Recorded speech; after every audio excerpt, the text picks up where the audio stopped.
being able to train at the career club today was obviously very nostalgic for me. It's really nice to be back.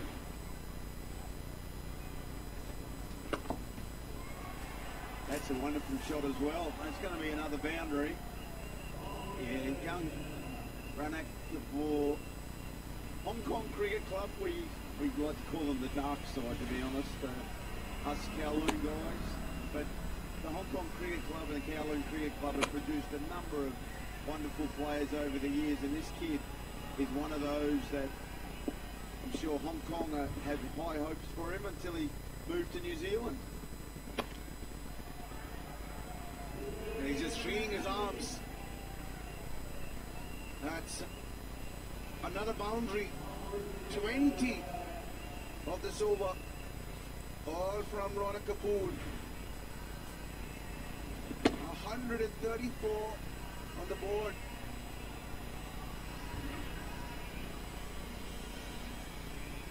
Can't find the answers, but the run has been phenomenal. Both with the short ball and when it's pitched up. Got the complete game.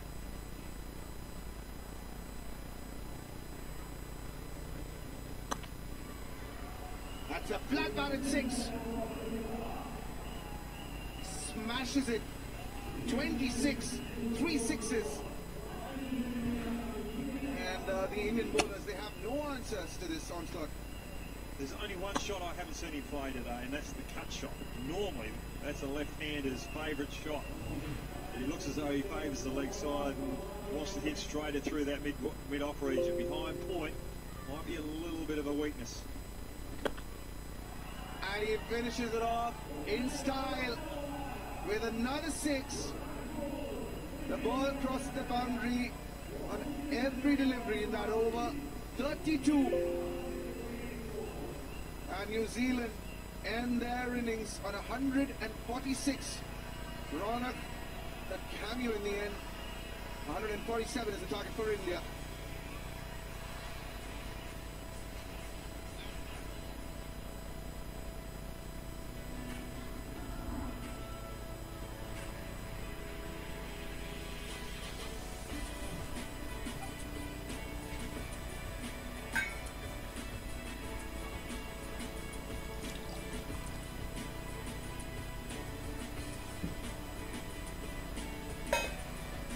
New Zealand were wonderful with the bat. Sudesh, 55 off 12. He started the onslaught.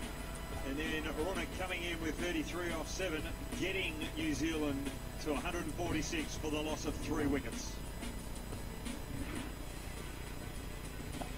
Here is Sudesh, 55 of just 12 balls. He was hitting some massive 6s.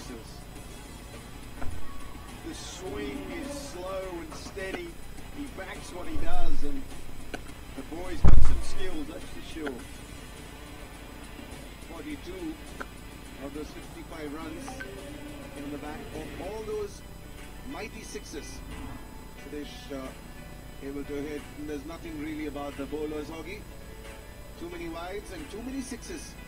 Apart from Shabazz, there's not much you can talk about in that bowling conglomerate. A lot of batsmen here in the Indian team. They've probably spent time in the nets, batting but not bowling.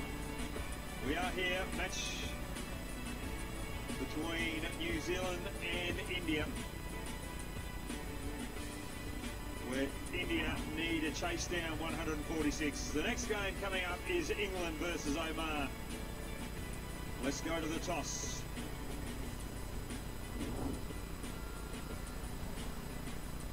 Toss time for the England-Oman fixture. Ravi Bapar alongside me, and the captain of Oman, Vinayak Shukla, who's having a great tournament with bat, lots of 6s, lots of runs, and our match referee, Mr. Gandhi.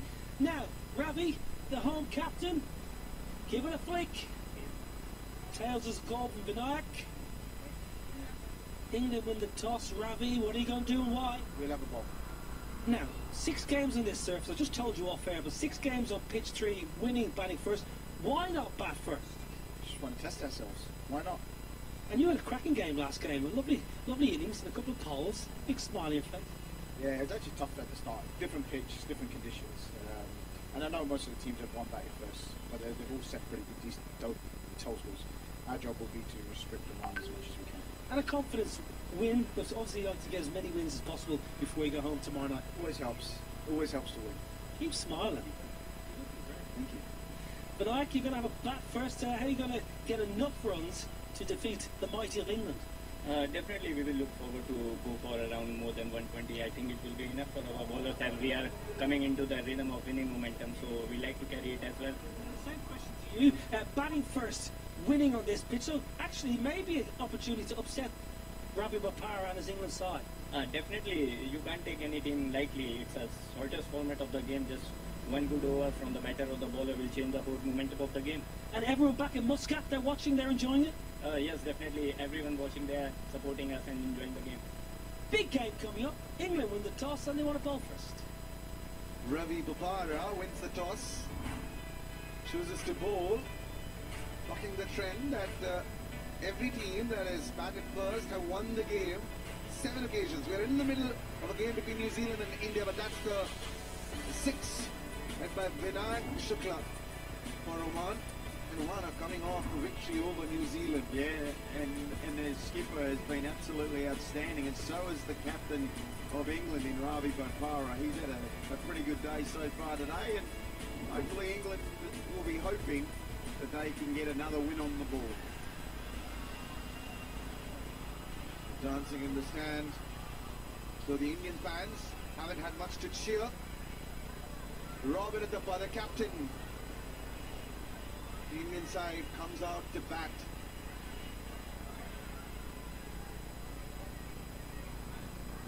And Bharat Shipley, his opening partner. Robin has had new innings. He was striking it clean, but hasn't had big innings yet. Bharat Shipley, the other end. Buggy, 147. What are we in store for? Well, Henry McIntyre's going to open up. I like this. You want your trump card bowling first with the new ball.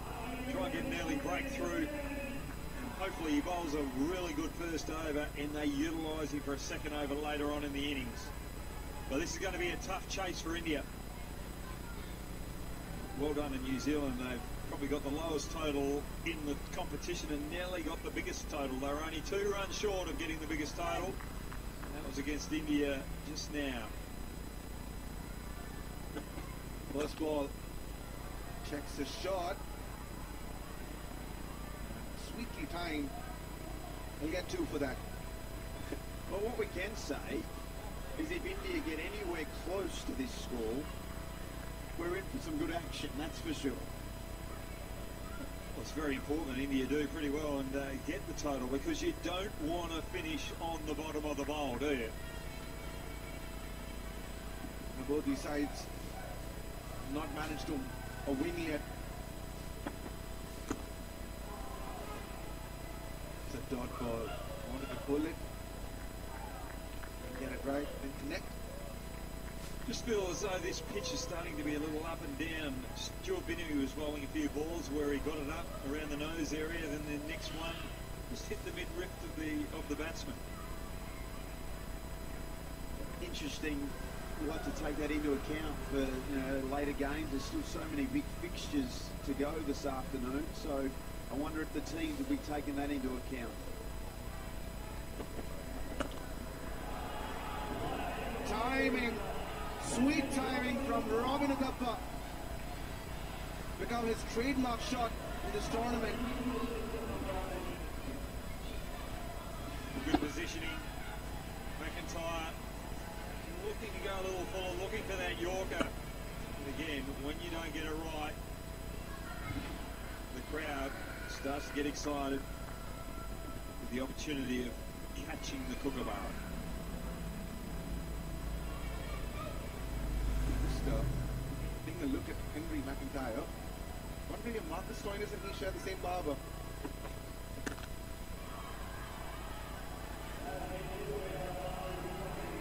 Down the ground and Robin pulls it. Another boundary. It's been a great start for Robin. That's 6. Now follows it up with a 4. Yeah, showing both both sides of the wicket. His game's been such a wonderful player for such a long time. Shots all round the ground.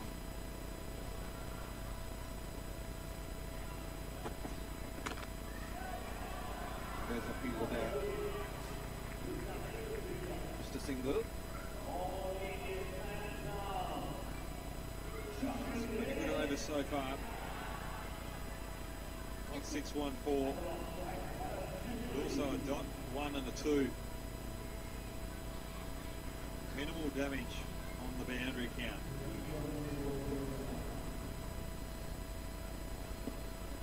Chipley back to pace his first ball. A dot to end the over. India 13 without loss. Siddhi Titans ने जीती bulls से सांसों की पहली जंग। अगली southern derby कौन जीतेगा? रिकॉर्ड ब्रेकअप पर लीड या high flyer Pawan?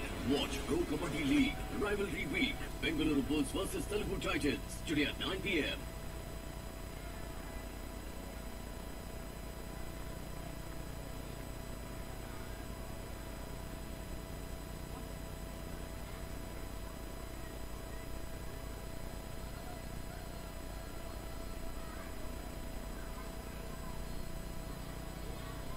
Niall O'Brien joins us now for the Indian innings, 5 overs. They need 26.8 to make a match of this. Robin Athappa has got 13. Now, what did you make of the Indian bowling though? Mixed bag. A work in progress. Been difficult. 26 and over, yeah, it's going to be difficult here, but India have plenty of batting. They need a win, desperate for a win.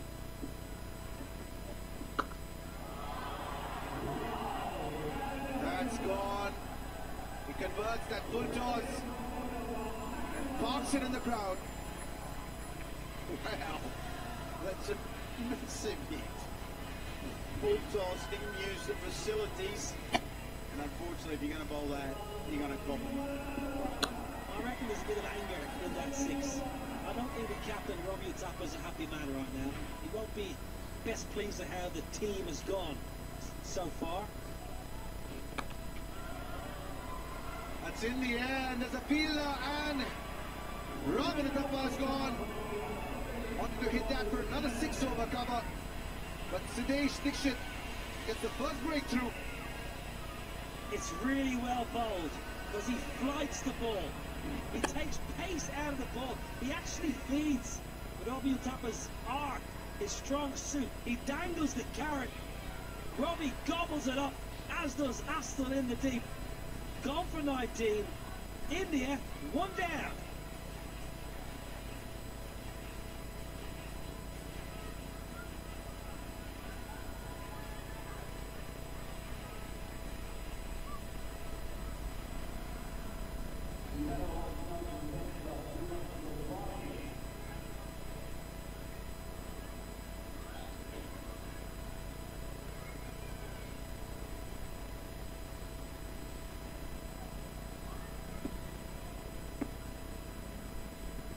India 19 for 1. They've just lost their captain.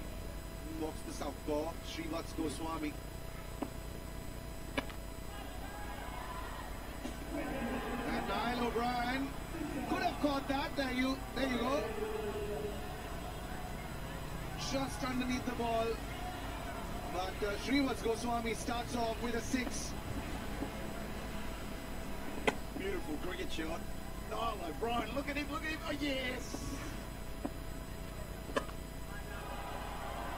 This is straighter, this is longer, this is massive. It's just what India needed. Goswami, powerfully built. Well, the coaches call it step and swing. It's in the arc to hit. Clears that front leg. Beautiful, powerful blow down the ground. Must be a change of angle now. Sidesh. Left arm around the wicket, try and jam it into that, maybe that right ankle combo.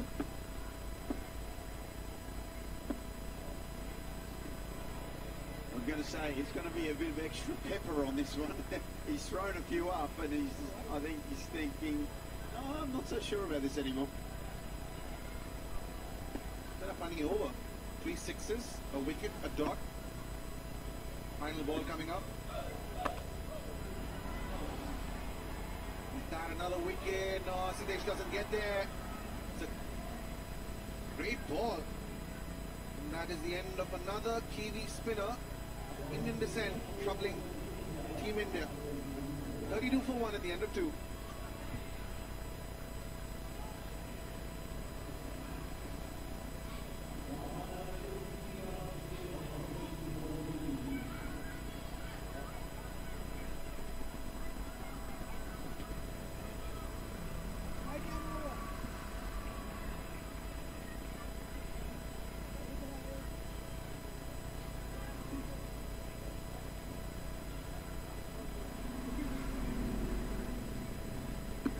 Srivas Goswami is at 2 sixes, so 13.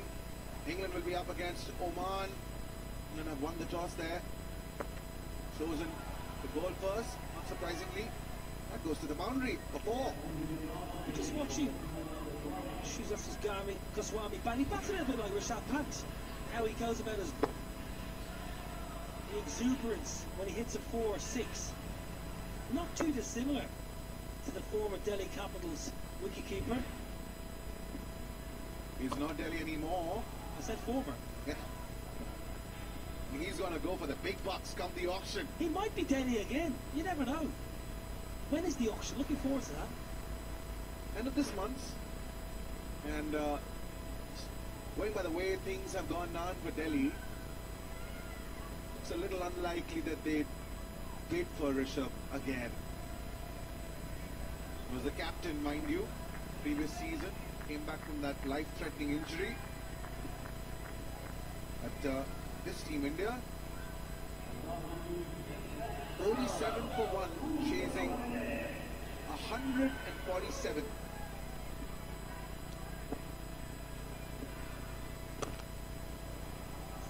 Smashed down the ground, 1 bounce, crashes into the boards. Umpires again doing well to get out of the way of that. Have a look how fast this comes back. Oh, move. Do not just stand still if you're an ump.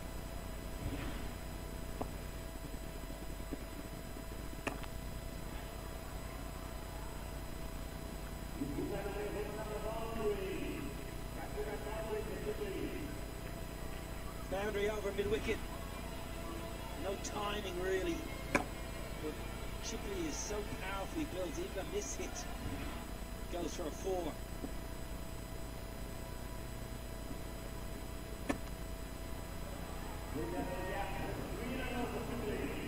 And ends the over with another boundary, 17 of that. India 49 for 1.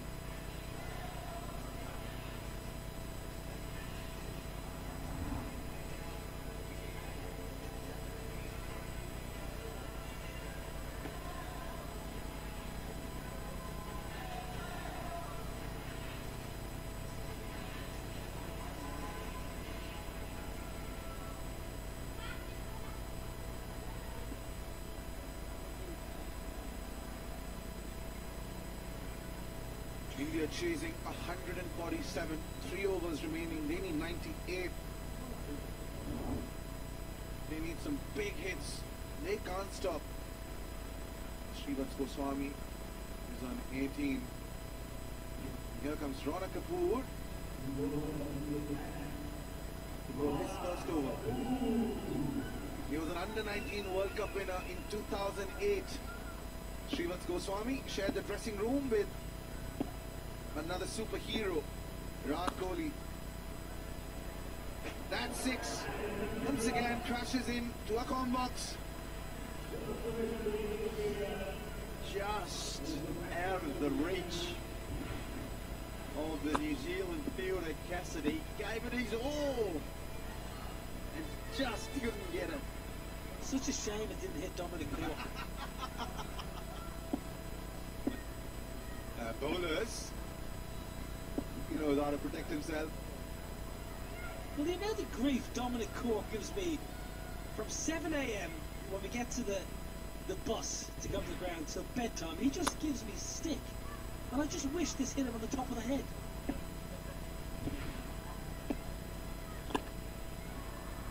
Why isn't he not catching that ball, Mike? More importantly, set the example. Always talks a good game. Why is he Peeking inside right now. Just one. That's for you, Niall O'Brien. He never could catch. He was a decent bowler. He was a decent medium pace bowler, a little bit of sweep, and he could slog a few, but he was a very, very average catcher for all the teams he played for around the world. Well, the ball is flying all over this ground. Dominic Cork right now. There's one almost missed. Right on, and that's gone. Shipley at his muscles. Well, peculiar bowling action from Ronak. He's going right arm through the umpire, but over the wicket. And he was absolutely pumped. Bizarre route to delivery.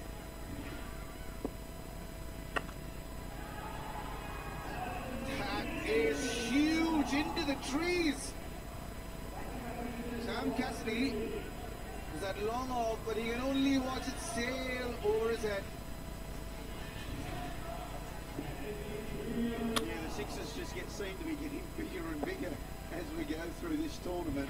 Wow. That's the 50 partnership, and what a way to get there. Hart Shipley, 30 of 8. That's the over. 74 for 1 at the end of 4.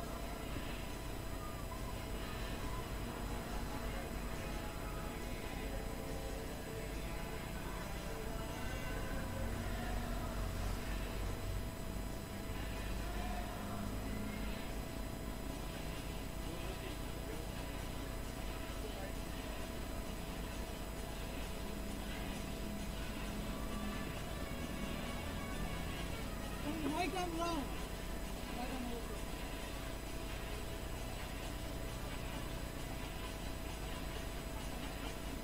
74 for 1 and 25 of that last over.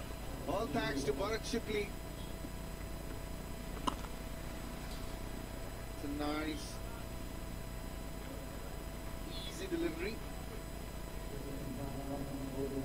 from Cassidy.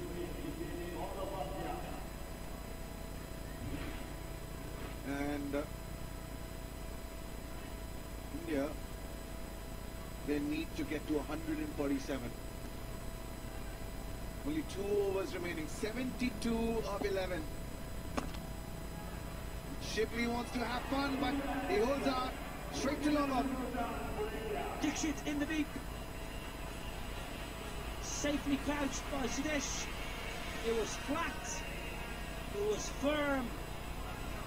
Just didn't have the elevation. Shipley, who entertained us with 3 glorious sixes, just couldn't quite get under. It's good bowling from Cassidy. Fast and full. That's a really good catch. Never easy when the ball is travelling so quickly. Shipley, it was good while it lasted. It didn't last long enough though. 75 for 2.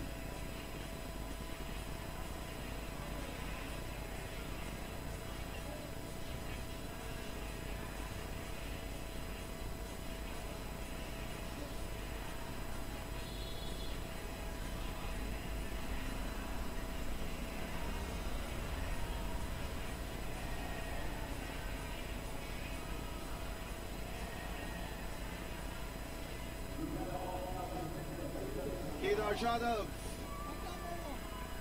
walks in with the score at 75 for 2.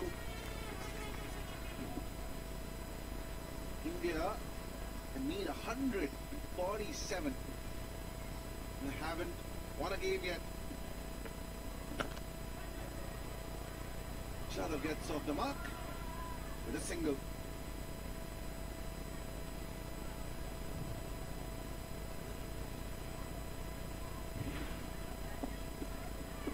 Yeah, this was the wicket. As Nobby said, he was hit hard and flat, but not high enough for 6.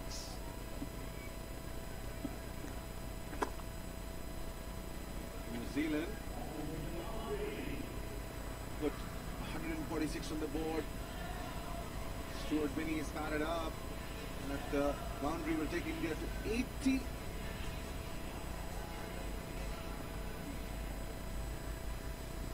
Let's go, Swami. This is the first game that India played, but has contributed every game that he's played after. That's going again. That's huge. Yeah, beautiful strike from the wicketkeeper Goswami. He played well in the last game. He's a good cricketer. He's a tiny keeper, very efficient batter. Just too much to do. Too tall a target.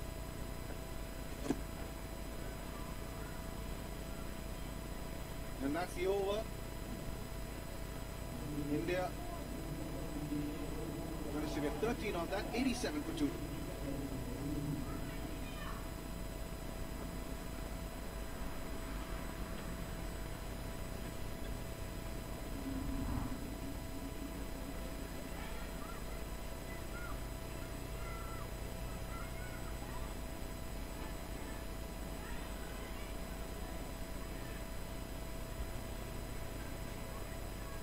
And as things stand, India, at the end of this game, would have sunk to the very bottom of this group. New Zealand will pick up their first win, leaving India as the only winless team of this edition of the Hong Kong Sixers. Final over, India needs 60.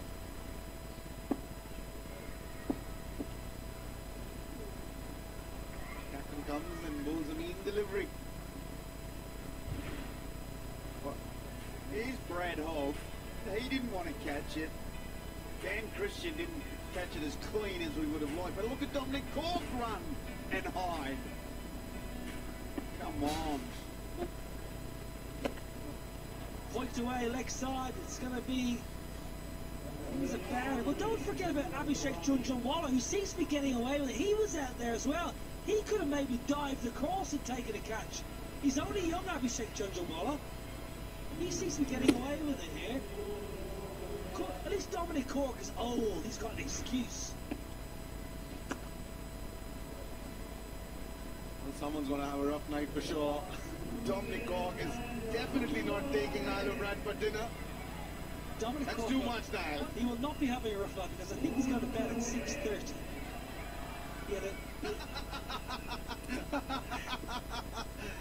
Dominic Cork doesn't want to have anything to do with that. That's a 6. 98 for 2. Kedar Jadhav has his first hit. Nice hit down the pitch. Good footwork, very efficient. Light on his feet, hitting through the line.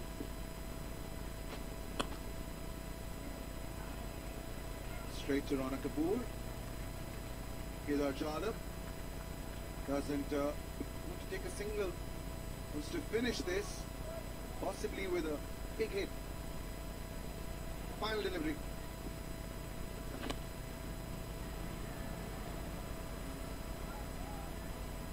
That's it. India's 100 is up, but New Zealand win by 44 runs. They put out 146. And that was good enough to completely outbat India. That's New Zealand's first victory. Unfortunately, India remain winless. It's not been a good tournament for them. They conceded too many. And it's a New Zealand victory.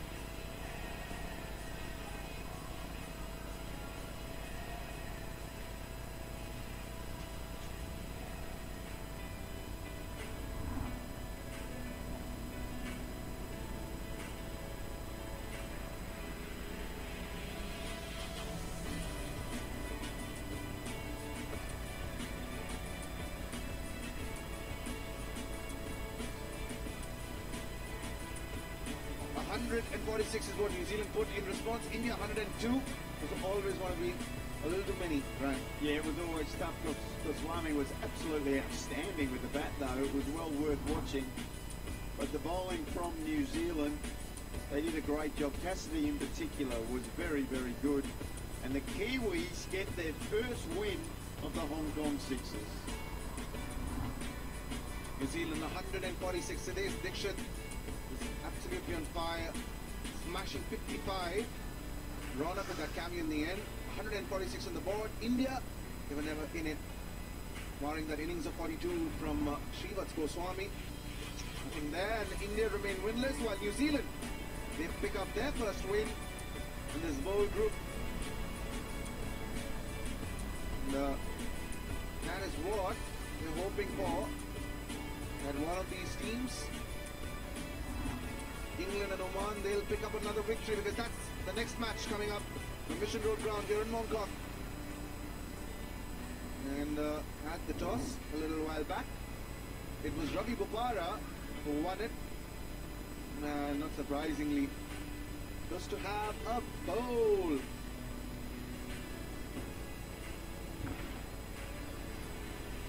And once again, take a look at the two teams. Vinayak Shukla, he's left from the front.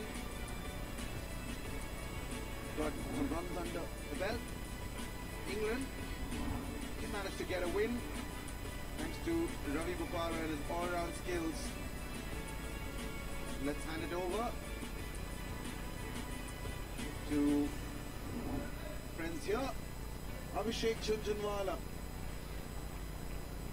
alongside Dominic Cork. So Abhishek, England winning the toss, wanting to bowl first, and the trend continues. Teams that are batting first are winning all. It's hard to believe that teams still winning the toss, electing to bowl first, when the last 7 matches have been won by the team batting first. Ed Barnett, he's going to start proceedings for England. They played really well against India. Well, they found the formula. That's what they did at Barnard, who opened the innings in that win against India. Now then, got a chance of taking a wicket with the first ball. Not a good start. Jordan Thompson is an excellent fielder. Normally. That's a big drop. He's having a laugh. But that should have been taken. Absolute dolly. Didn't have to move up the ball. It is a bit slippery, that ball. Slippery. Should have taken it. Absolutely. A little bit of an apology. I think that's to the captain, not the bowler.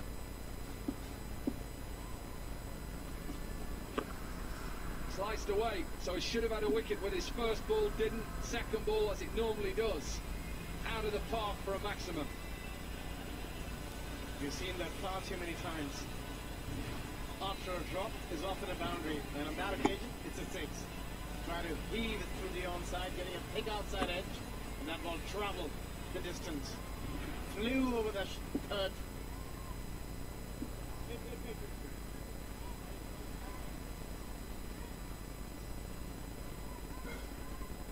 England are trying to go to back-to-back wins to give themselves a chance to get to the bowl final. Beat India earlier. Who'd have believed it? India played 4 games, lost 4. You know, a good show by India. That has been a good start by Vinayak, who's batted brilliantly in this competition. Another 6 for him. The short on jab, the ball just straying towards the pads. They would want to put a lot of pressure on this England side, who didn't really start the competition well, losing their first couple of games, then managed to win a good game against India.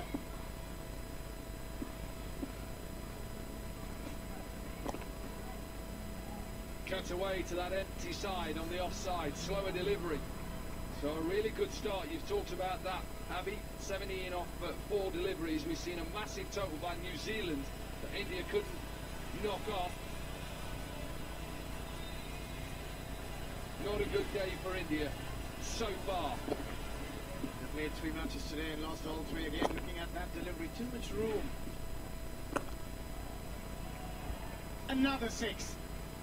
Make it 23 of the first 5 deliveries. Perfect start for Oman after being put in by England. Well, he shouldn't be on strike. Simple. Because there should have been a wicket with the first ball. Got a single. And then the captain 22 from 4. Make that 23 from 5. So first over done. Oman, what a start. 24 without loss.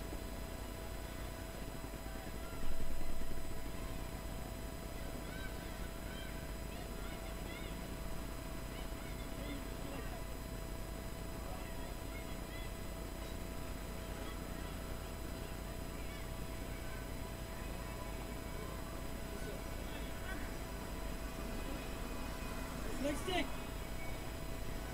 Go. Moving on to you. Good start for Oman.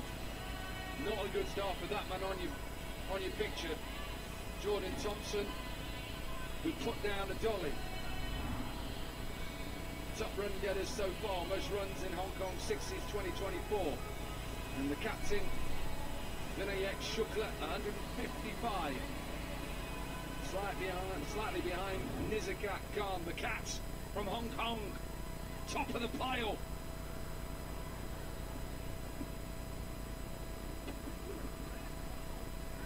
Not a good start in the field, not a good start with the ball. Should have been a wicket, it's simple. You said these balls are slippery.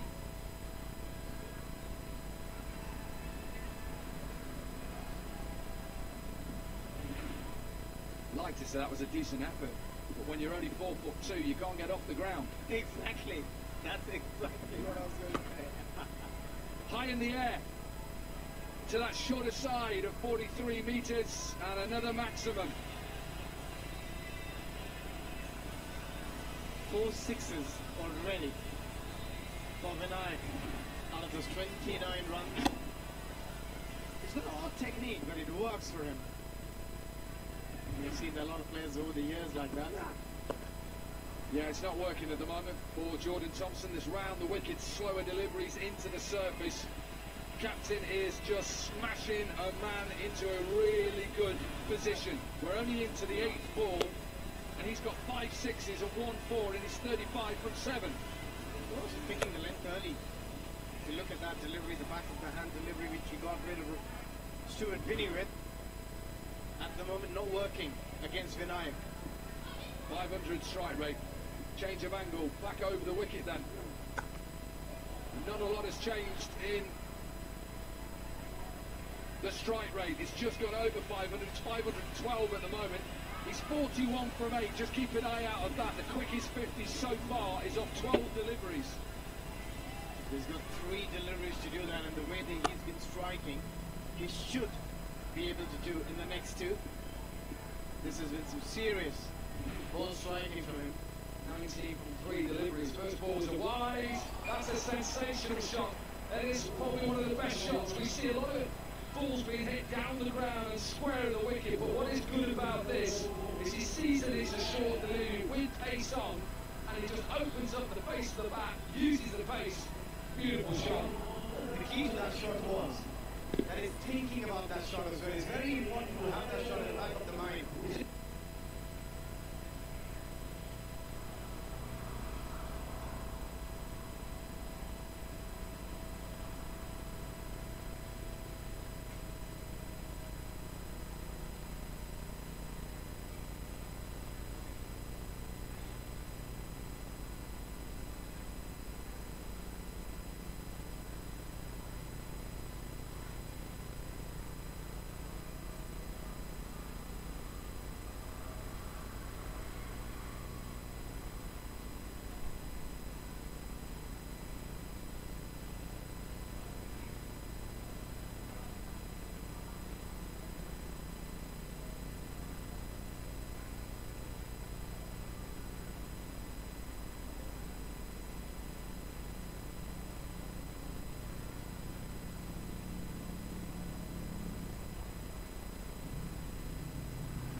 I'm not sure where did that come from. Was not expecting an odd ball in this innings. Even Ravi Babara looks a bit shocked with that dot ball. Well, look, Brad Hogg was giving advice to the England bowlers, and that's exactly what's happened. They go into the 30s. I told you don't listen. We might as well send Niall O'Brien out there as well. Not getting any better. Watch yourself in the park. And this is just unbelievable hitting.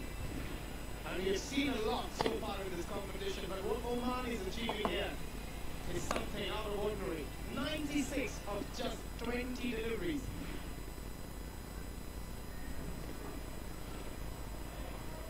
Keep your eye on it. I think it's going to be given wide. I'm not sure that is a wide, but the way that England are bowling, it doesn't surprise me. At this rate, they're on course to 200.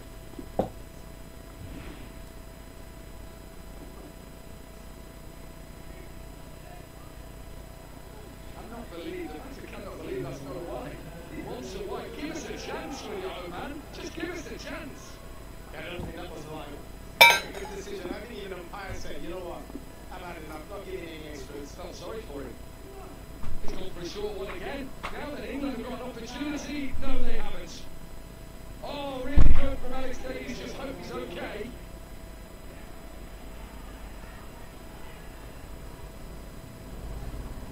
Two runs. Just keep an eye on Alex Davies. He's limping a little bit. I think he's okay. Just hits the advertising board. It's quite hard. Great effort. Great effort. Every run is going to be crucial. Goes into the boundary holdings. Yeah, he's fine. Just 9 of the first 4. Every ball's got to be crucial for who? Because at the moment, no matter have won this game already. I can't believe I'm going to say that. I think something dramatic has got to happen because it's just not getting any better for England. 100 up! 100 in 22 deliveries. 13 60s, 3 balls. Thank you very much. It is just like Stephen hit. I don't think I've seen this sort of hitting ever in my life. I've not seen this sort of bowling in my life either. 53 from 16. This is something you see on a village green. That's what I was going to say. You probably haven't seen bowling like this either. Yeah, the hitting has been unbelievable. It's been phenomenal.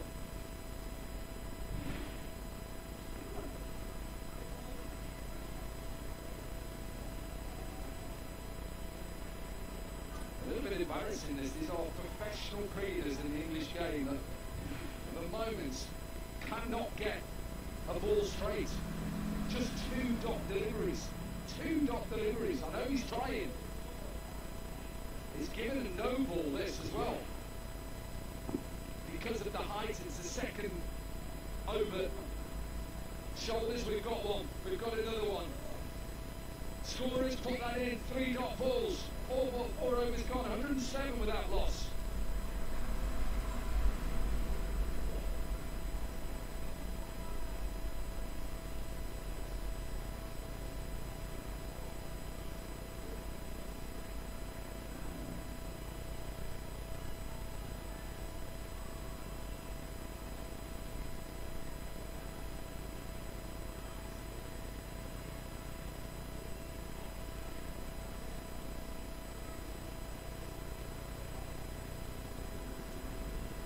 England will be on that quite soon, I can tell you.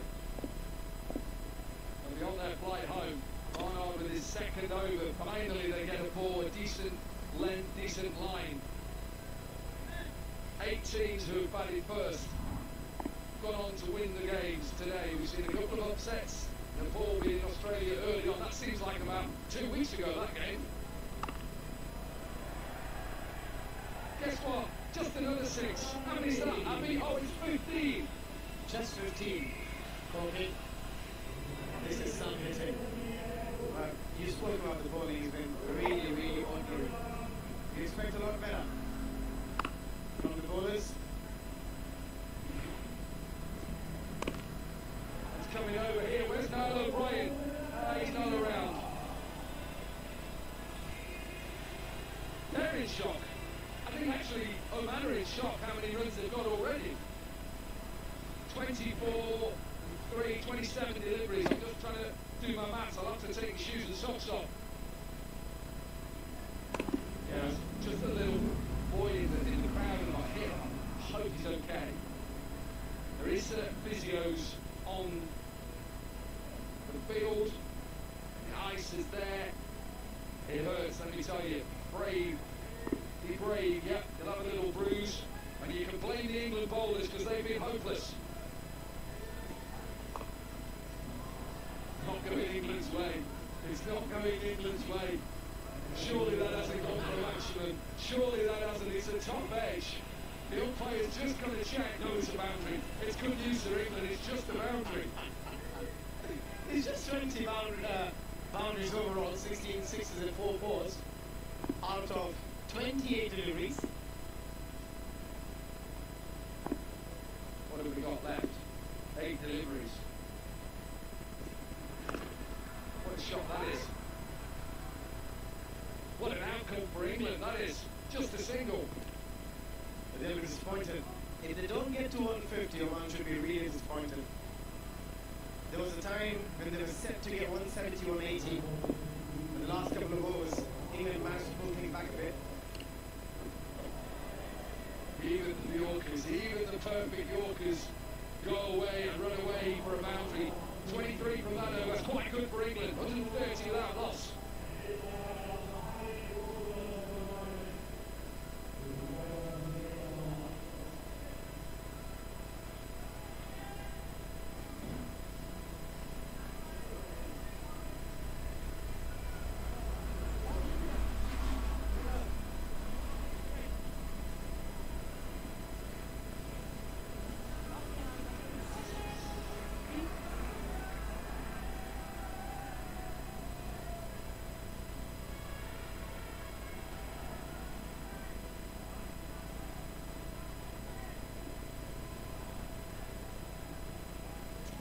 Last over then, Sami Patel will bowl in for England, 130 without loss. This partnership 77 from 25. Boundary to start. 37 from 13, has named 39 from 8. Again, no team so far in the Hong Kong sisters have achieved 150 in 6 overs. Beautiful shot, and bisects the fielders. They've got a chance now of getting that happy. What is the 4 balls left? They're 140. Just tend to get a look at that shot again. Beautiful. Just wonderful to watch. All the covers, opening up that offside beautifully.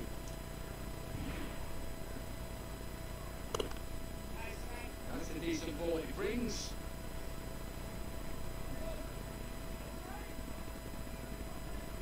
Asif Khan on to strike now, and he's 45 from 15. Correctioner's name is on strike and got an opportunity of getting the quickies 50. Or equaling it anyway. 45 from 9, we've already seen a 10 ball 50 in the captain. His strike rate is slightly underneath the captain at the moment, only 500. Equals the highest score in the competition. 2 balls left. Can they get to 150? You bet they can. Equals the quickest 50, so another Oman batter departs retired. 51 from 10, 7 sixes, a partnership of 100 versus 30, and Oman have 150 up to 150 without loss. And that's the first 100 partnership as well. But that what an innings that has been. 2 guys getting 50 of just 10 deliveries. New batter comes in and guess what happens? Last ball in the innings, he's not even watching it. 26s in that innings, that's the most in this year's Hong Kong 60s. Surpasses the 17 from Bangladesh. Highest score in the tournament, 159. He can only smile. He's got work to do. England, they require 160. Oman, amazing. 159 without loss.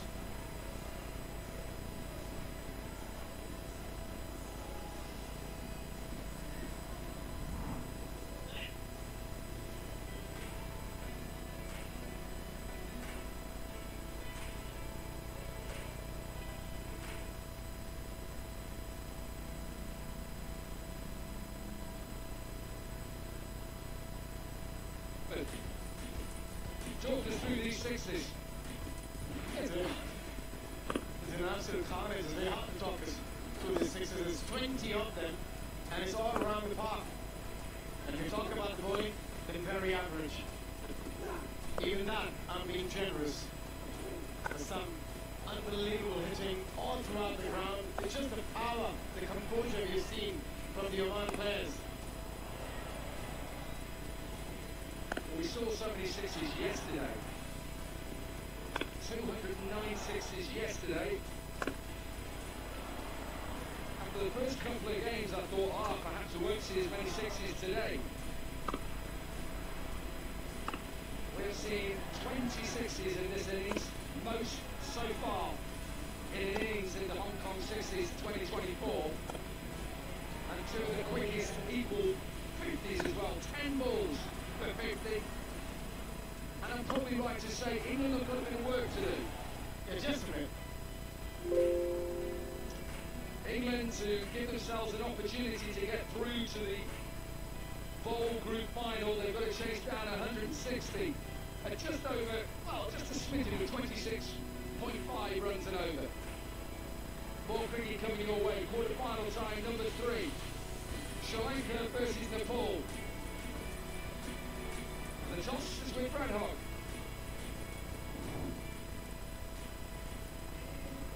We've got the quarter-final here between Sri Lanka and Nepal. It's a toss of the coin. I've got the captain from Sri Lanka, Lahiro Madashankar. And from Nepal, Sandeep Jalala. And the match referee is Mr. Gandhi. Sandeep, can you call, please? It's Nepal has won the toss. Sandeep, what are you doing? You are on ball first. Why are you bowling first? Because it's good to know your total while it's chasing. Now, you've had some big scalps, some big wins. Is this going to be a bigger win today? I guess we hope. We're looking at 1 minute of time, so let's see what will happen. Now, what's the strength of Nepal against Sri Lanka today? What are you looking at to really capitalise and beat Sri Lanka? I think we were going to watch the match, but I guess we will play on the strength rather than on this one. Good luck today, Sandeep. Now, the hero, what have you done? When I won toss, I was also going to field, but we lost one. Yeah. Right, but you must be confident because the teams that are batting first today have really dominated. Is that a positive for you? Yeah. And what total are you looking to put on the board? We're thinking about 130, 120. Well, 130, 120, roundabout par to put pressure on Nepal. Nepal have won the toss and decided to bowl first. Yeah, a little bit of a surprise because we've already seen 8 teams today bat first and win the game. 2 exciting teams going head-to-head. That's coming your way. Quarter-final 3 in probably about 50 minutes. May not be 50 minutes. England have just got to go from the start. Bopara, 50 yesterday. 50, correction, today. 49 yesterday. 6 sixes in an over. Sami Patel. And pace straight away for Oman. Hasnain Shah then. New ball in hand. Got to try and chase 160 England. This is going to be exciting. High in the air is a chance, just like England. First ball, can they hold on to it? They can. Everything is going Oman's way. Set a massive total, the highest so far of 159. And the captain of England departs first ball. Yeah, it couldn't have been a worse start for England. Ravi Bopara, who batted brilliantly against India. 6 sixes in an over, goes first delivery. Ball was there for the taking. Shots couldn't execute. Top edge was nicely taken by Ramadani. Out for a duck, 0 for 1 England.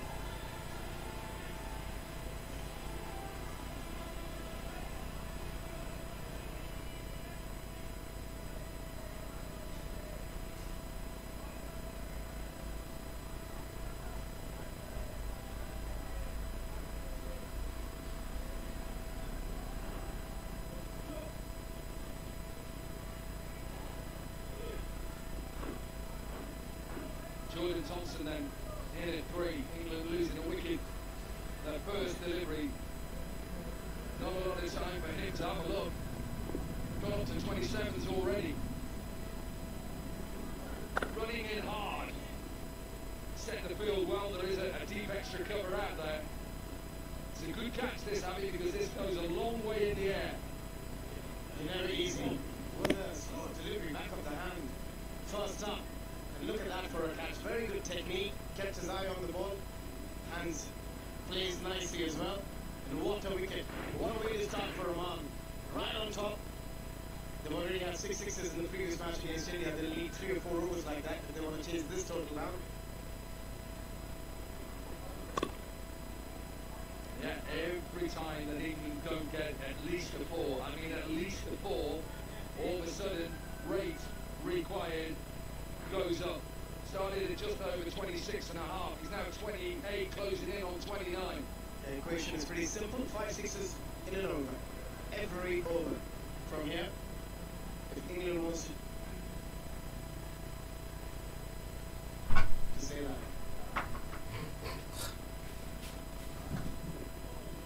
36 deliveries. Let's just put it into context of that Oman innings. 36 deliveries. 26 of them went for either 6 or 4.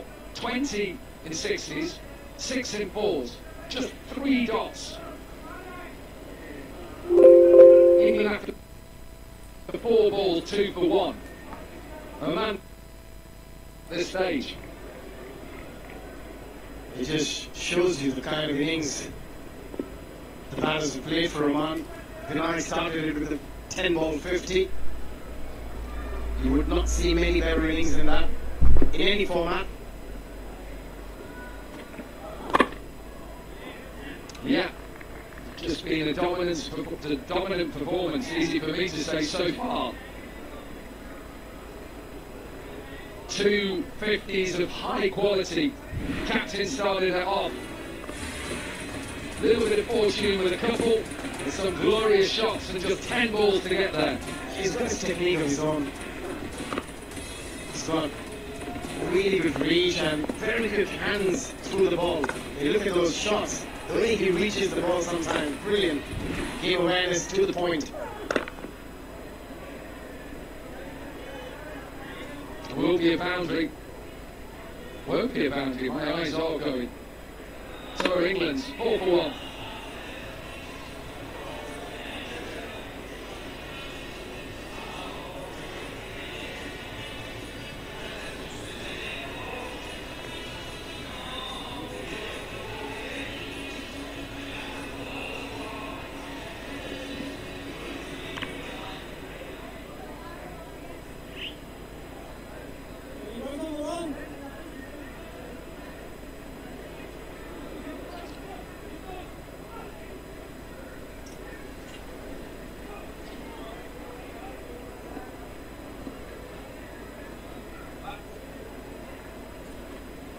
Zikria, second over, just need 31s and over at the moment.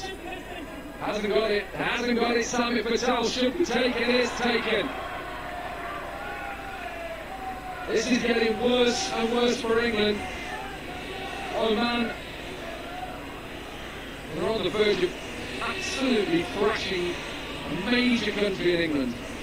They've been all out twice already in this competition in the Hong Kong Super Sixes. Could this be the third? They've already lost 2 wickets. Was in the slot, but Sami Patel wait, staying back, out for 2, 4 for 2 England.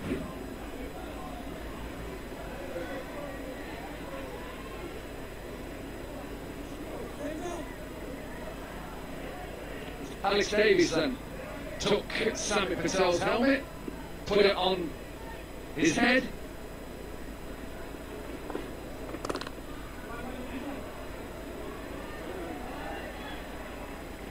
Talked about the boundary counts and how many 26 of the 36 deliveries in the Oman innings went for a boundary. England haven't got a boundary yet. 8 balls, not 1 boundary. It's shocking, the performance so far from England. Well, in the whole innings, England had only mustered up 3 dot balls. Now Oman has 4 dot balls already. It the only way England can get anywhere close is if they hit every ball from here for a 6. Well, it's not going to happen, simple. I've seen a lot of things happen in cricket. That was excellent. I've not seen that sort of hitting, clean hitting. So poor bowling, yes. But credit to Oman, the way that they played there. England, this game is done. I hate saying it as a commentator, because you should always say that the game is alive. Well, they've got a chance. Cannot see England getting anywhere near this total.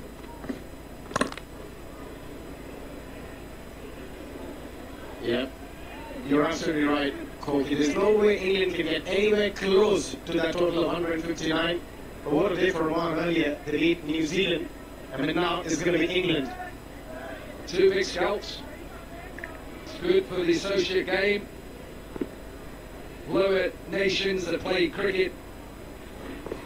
That's why these tournaments are good. It gives players exposure up against quality opposition. Also, the intent, they want it more badly. Oman, you can see it, it's quite evident. Yeah, that's one of the boundaries.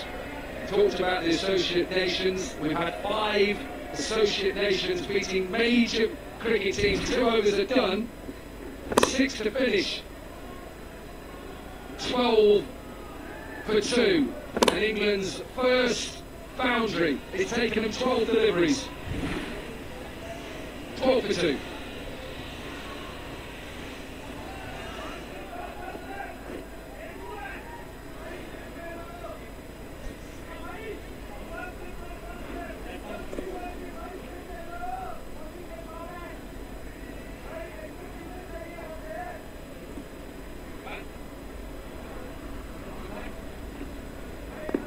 Two big quarterfinals coming your way. It's been a bit cloudy, so that the light is fading. And the light is fading on the England cricket team. Yes, it's another boundary. They need more than that. 37's the year at the moment. I talked about the wins by associate nations so far in this competition. We've had 5. This will definitely be 6. But Nepal beat England. Hong Kong beat New Zealand. Nepal beat Australia. UAE, India, Oman beat New Zealand. Shows how important these sort of competitions are.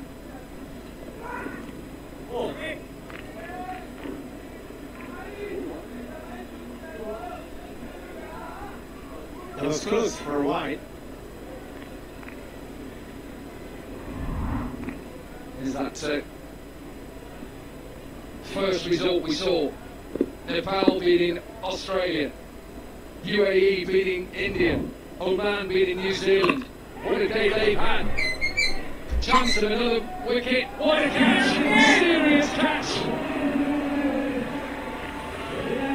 Little bit of a top edge. He may have injured himself. He's hurt. Little bit of a knee issue. Hats off to Oman. Batted well, bowled well. And probably one of the best catches you've seen so far. Yeah, just sensational from Mujibur. Look at that for a commitment. We spoke about commitment. We spoke about being hungry. Thompson out for 9, 19 for 3, England.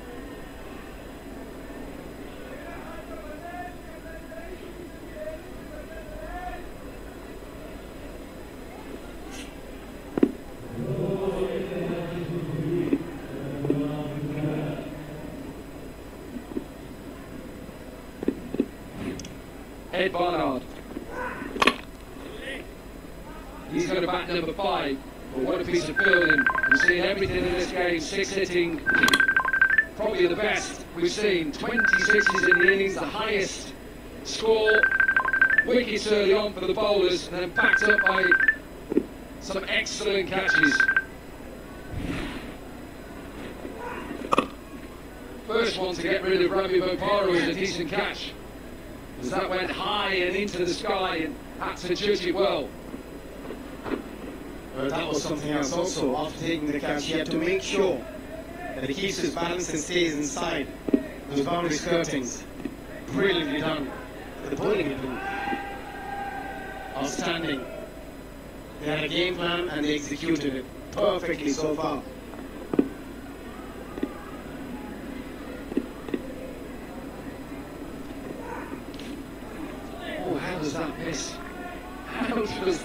this. Slower delivery, just sat in the surface, yeah. Barnard misses it. Showing all their skills, but that was so close. Inches away from the timber. Final delivery, just 9. Got that wicket as well. Chance of another catch. Put it down. Not sure he really committed to that one. At the end of the over, 22 for 3.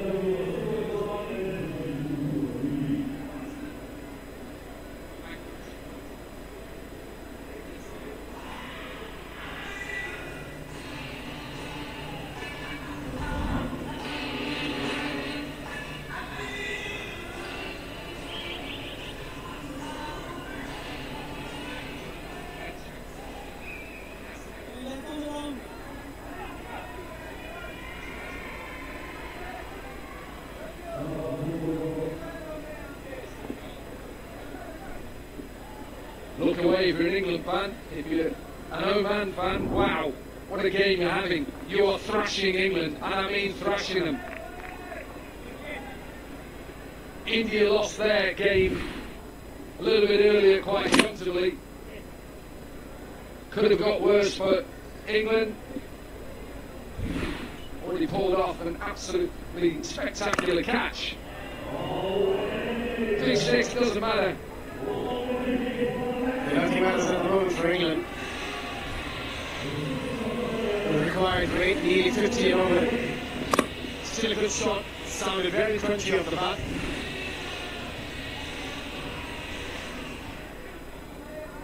Mujibur into the attack after taking that sensational catch in the previous over and dropping one too.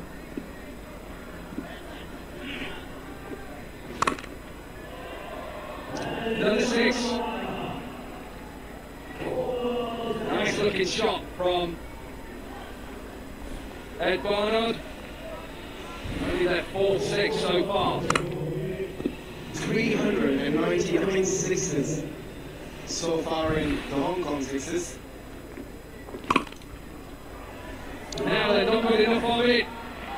Drops and goes to 6. 400 60s so far, and we're not even at the end of day 2. 100, 209 yesterday.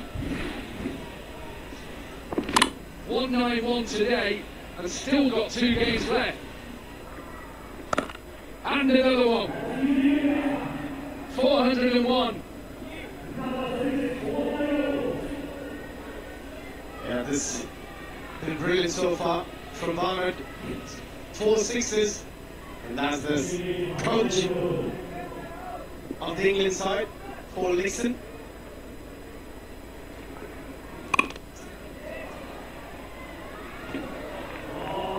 Another 6, so 30 runs from the over, doesn't matter. England, 2 overs to go, 52 for 3.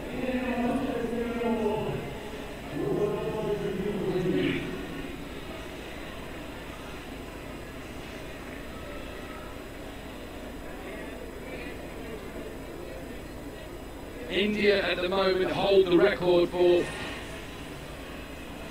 the biggest, largest defeat, 44 runs.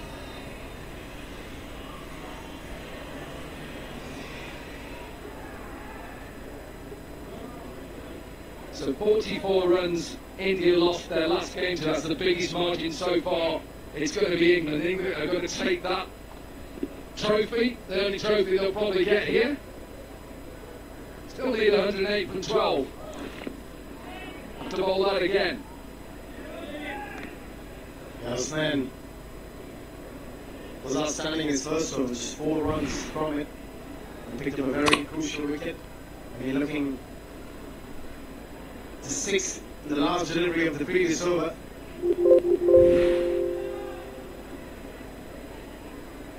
England completely outplayed by Oman in this fixture. Well, throughout the tournament we've seen some fantastic batting, but we've also seen some really good catches. We're obviously not concluded day 2 yet, but throughout the tournament some difficult chances taken. Not a A big boundary here in Kowloon, but commitment throughout from all teams. Low down, powered down the ground with catches off your own bowling. We've seen some today as well.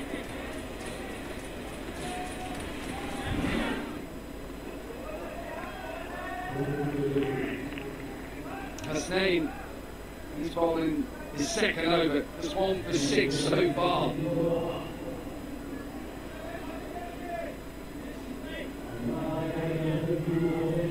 Trying to think who the player of the match. Two batters who have both got the 50s, quickest 50s. Have to probably give it one of those batters, but who do you give it? Or do you just share it? Probably just share it if you could. Getting exactly in the same amount of balls, both 50s, and now another 6. Barnett.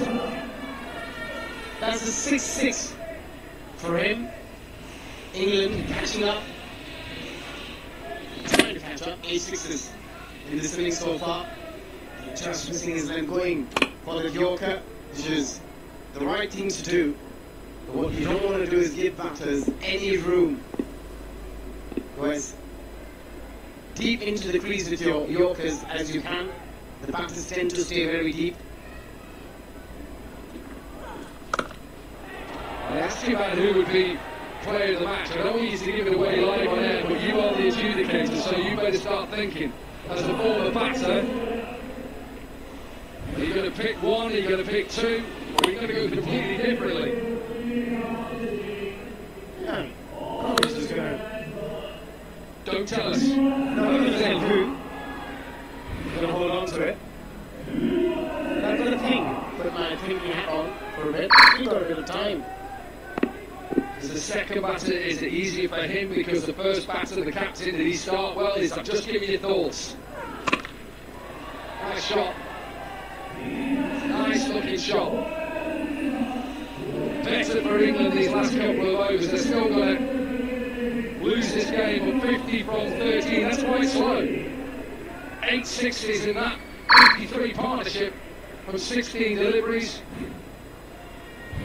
Yeah, we just got used to watching batters get 50 of 10, taking 13 deliveries is a bit longer than that. Strike rate of under 400, but still really good hitting. A delivery left in this over of Hasnain was very economical in his first over. Inexpensive with those 3 back-to-back 6s from Barnett. Yeah, a little bit of confusion out there because there is actually 1 ball left and they'd already swapped overs, and hence why I didn't call the score, because on our little fruit machine, as we call it, 72 for 3, 4.5 overs, maybe a bit of confusion because of the retirement of Ed Barnard. But Hasnain still has a ball to go. He's got to come all the way from fine leg. The light is fading here. Got to hurry up, I'm sure. Come on. 2 more games to go. Bigger than this as well, the quarterfinals in the proper competition, not the bowl. Yeah, I think because he bowled the first delivery wide, a lot of times the bowler also starts counting the number of deliveries he has bowled. Tends to forget sometimes that he's bowled an extra. But that's the reason, just finished the 6 deliveries and started walking towards that fine leg area. Ethan Brooks then, the better bowler in the England team. That'll be inside edged away to finish the over finally. 24 from it, England 76 and 3.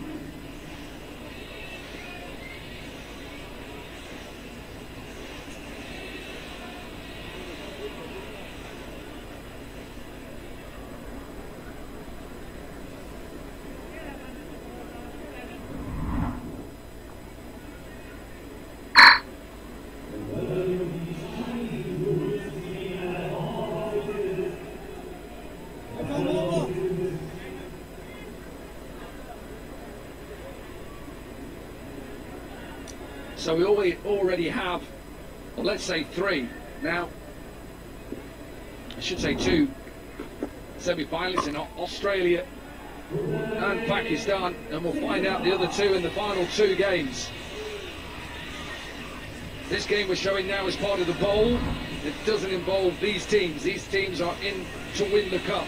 So Australia versus Pakistan, 12:50 on day 3 tomorrow, and 2 more games to come later. Another wicket.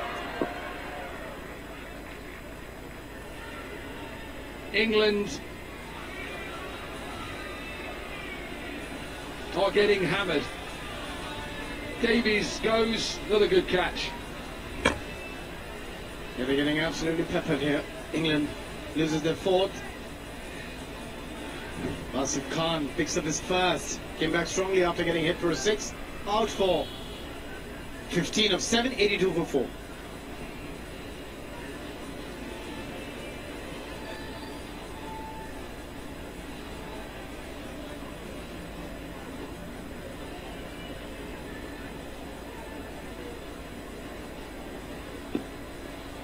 Man who just retired is back in. Inside edge. So just 3 balls to go in the innings. 77 is still required. That's not going to happen. It's the end of Alex Davies, who just slices the ball out on the offside. Zikria with the catch.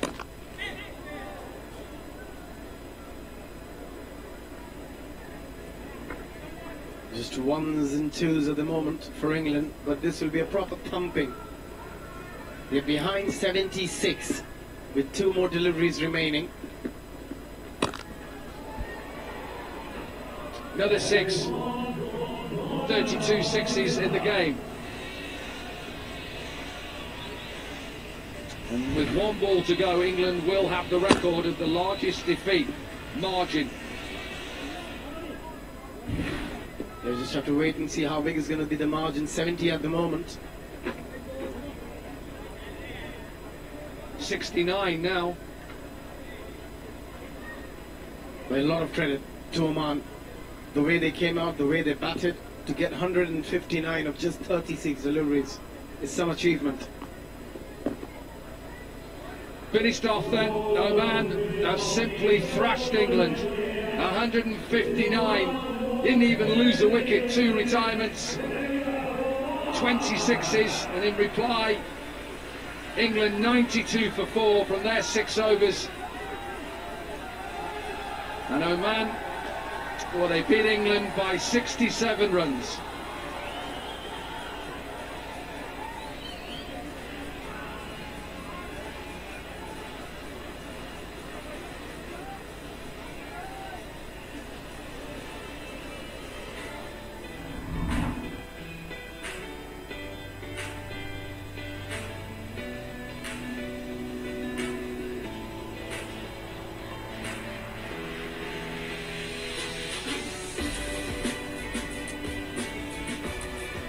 Just 1 innings to note, really. Ed Barnard with his 57 from 16, retired and then came back in for 1 ball. They were chasing 160 and they got nowhere near it.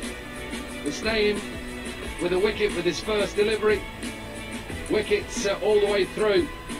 And Oman, who set the largest total so far in 2024, Hong Kong 6s, 159 without loss. England needed to go from the start. They lost wickets, ended up being 4 for 2, and they beat England quite convincingly by 67 runs. Means that in the bowl group standings at present, Oman are top with 2 from 2. England, well, they slip, and a big slip as well. Now then, the bowl is done for today. It's down to the proper part of the competition, the cup qualifier. I should correct myself. Quarter-final 3. Brad Hogg was with the 2 captains. Nepal won the toss, and like every captain has done, decided to have a bowl first, even though 9 games now. Side batting first, win the game. Madhushankar is a good cricketer. And Nepal, well, they seem to unearth lots of good players. quarter-final 3 coming your way. Brad Hogg and Niall O'Brien to talk you through it. Rurakoti is opening the batting for Sri Lanka. He's going to be partnered by Davari. And both of them had a good touch in this tournament. And Pratish, Nepal, left arm up, opening the bowling. Pratish has probably been one of the pick of the bowlers of the tournament. Really had Australia jumping around earlier today, picking up some crucial wickets, our crucial moments to help Nepal with that upset against the Australians. Well, this is going to be a cracker. This is going to be a really superb game. Satish with his left arm. I can tell you, my brother Kevin O'Brien is watching this intently from Uganda, and I'll explain why shortly.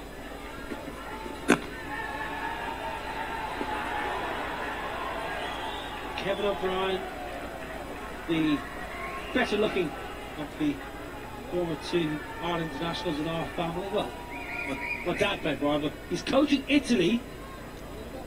Kevin is coaching Italy in Uganda at the moment in a World League Cricket 2. And Kevin is coaching, head coach of the Banatnagar Kings. And this man is bowling. Kevin has signed him in the Nepal draft. And he's been messaging me all day. Is he swinging the ball? What kind of pace has he got? What's his variations? Kevin in Uganda, you've got an absolute gun. The Nepal Premier League will be starting on the 30th of November. Paris Katka, the former Nepal captain, driving that new league. And I tell you what, Hoggy, they are going to get some big turnouts in the stands.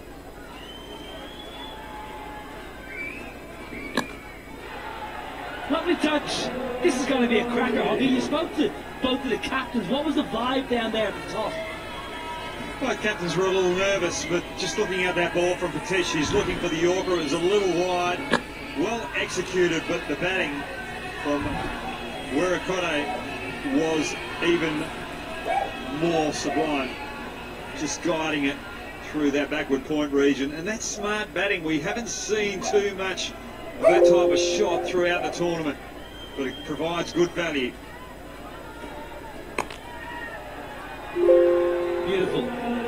Beautiful shot, Rurakoti. That is a cracker. I'm thinking Sri Lanka left-handers. I'm thinking Kumar Sangakkara with just dropping that back knee. Here we go. This is against Australia. A huge moment for Nepal, beating the might of Australia. A little bit of a Shikhar Dhawan celebration. Cleaning up Dan Christian. That was the wicket that turned the game.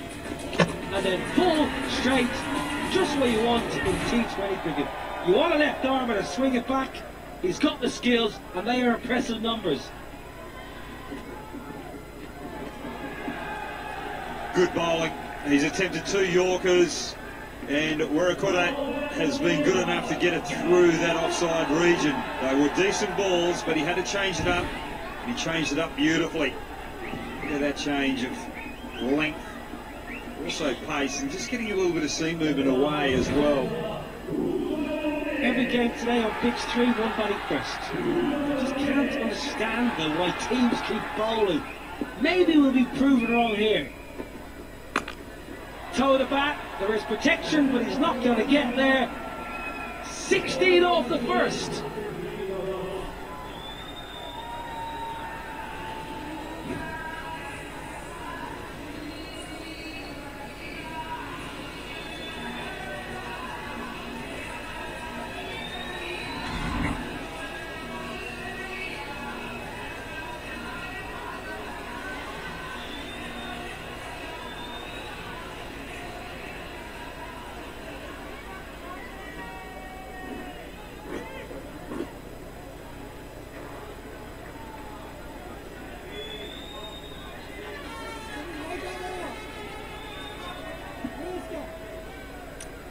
Two strong sides. Sudeep Jora has been excellent with the bat, and actually captaincy has been superb for Nepal. The Hiru Manishanka Dhananjay Lakshan, very experienced players, but Vivek Yadav with his bustly seamers here, Hoggy. What can he do to upset the Sri Lankan openers? Well, this wasn't too bad a ball. Looking for the Yorker again, Pratish.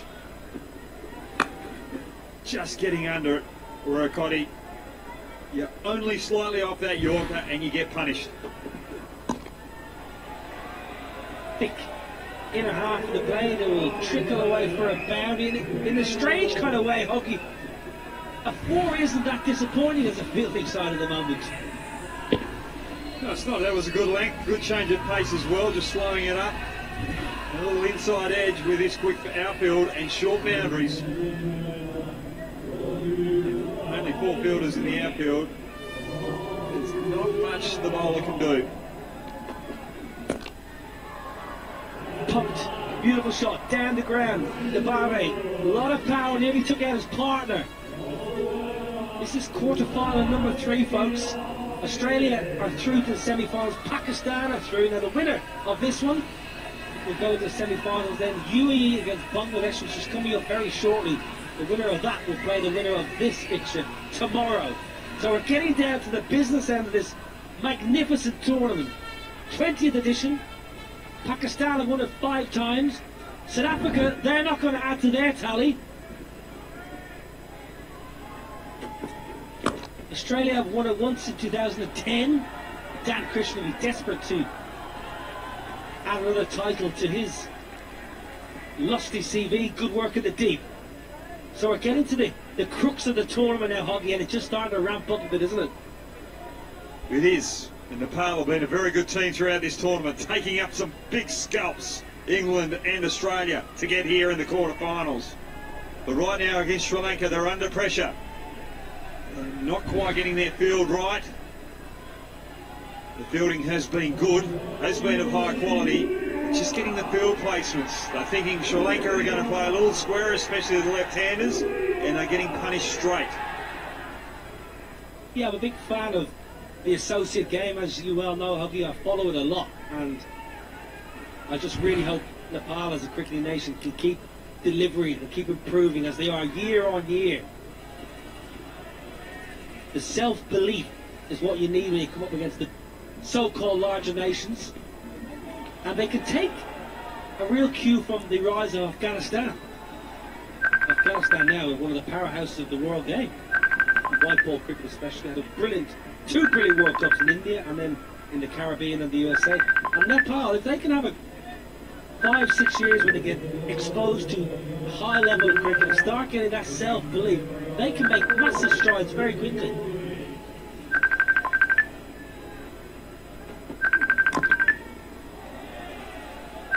Jabari misses out. But you are right there, Noel. Really enjoying what I've seen here from Nepal, and there's a lot of Nepal fans that are in my hometown in Perth, West Australia. And I know that a couple will be watching from Gino's restaurant down there in Fremantle. They'll be loving what they see. They're really passionate about it, and the understanding of the game is phenomenal. Nice flick. It's a lovely bit of timing. It just shows you how it's not all about brute force. Lovely little leg side clip. The balance was spot on. As a former left-hander yourself, you'll enjoy that. Yeah, anything full on the legs. Left-handers like a little clip on the leg side. And they do it so elegantly as well. Yeah, very good from Wirakode. Started well, 19 from 6. Good partnership with okay. That's going to be a wide. It must be rebowled. Has to be a wide, yeah, it is. Don't mind that from Vivek. Looking to change it up, looking to do something different, knowing that he's got a bouncer up his sleeve. Batsman's not sure whether he's going to go with that short one or still try and go full. Ryan Campbell mentioned it a lot earlier. Bowling the bouncer first ball of the over. You've already shown your cards to the batsman. Oh, sixer. That is 6 of the finest. A lovely, clean swing of the blade. Riram Kode. 2 down, 39 with that loss.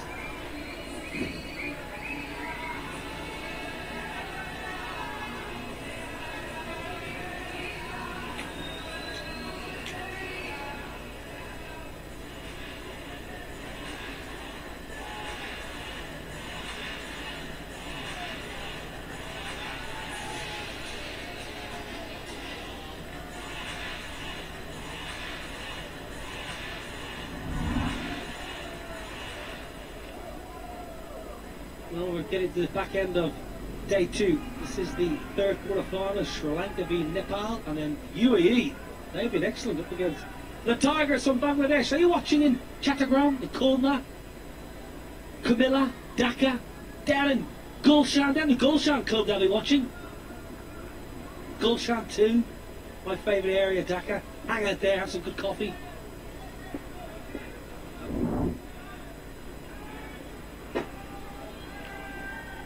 Well, just looking at the scorecard, 39 for no loss after 2 overs.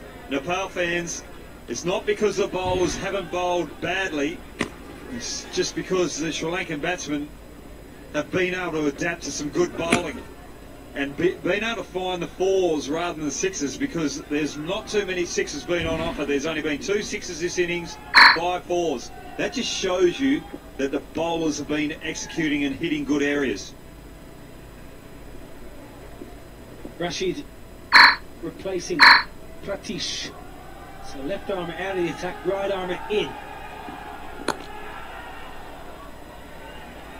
What I was just saying, I know it sounds a little bit silly with that boundary going to the fence, but remember there's only 4 fielders out in the ground. The team that hits the most 6s generally wins. So Nepal at the moment are winning with limiting the 6s, but 4s are still finding the boundary. I love the positivity. I love that, Hoggy. They're 43 without loss after 13 balls. Brilliant from the Australian here beside me. That's an excellent delivery. Good plans, field positioning, matching the ball, and the execution was spot on. Well, out of all the games that I've watched, the first 2 overs and 2 balls are the most Yorkers I've ever seen in a game. They've been executed to near perfection.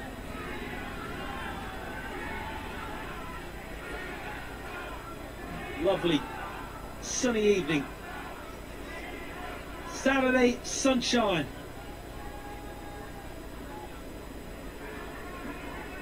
Ninth match of the day. Excellent entertainment all day today. Rashid gets pumped down the ground. Good fielding. Vivek swiftly moving around to his left. He's only 21. Fit as a fiddle. Even that is just good bowling, not allowing the batsman to get under it. And good fielding as well.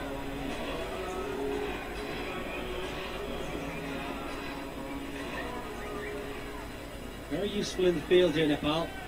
Generally a good fielding outfit. All tournament they've fielded well. They've thrown their bodies around. Rashid just making sure that Vivek is exactly where he wants. Meticulous in his planning.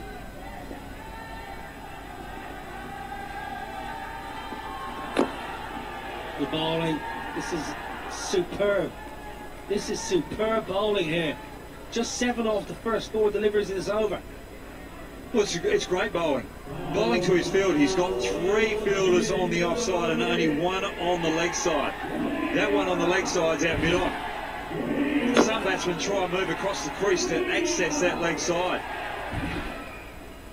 And that was even wide enough just to glide down the 3rd man, but because the batsmen are looking for those 6s, it makes it an effective ball. He's played for Nepal twice in T20Is. Rashid, 23 years of age, has some experience up the sleeve. Now then, just about enough. Good catch! Wonderful catch! He's part of our production. He's one of the main men. He should be out in the middle.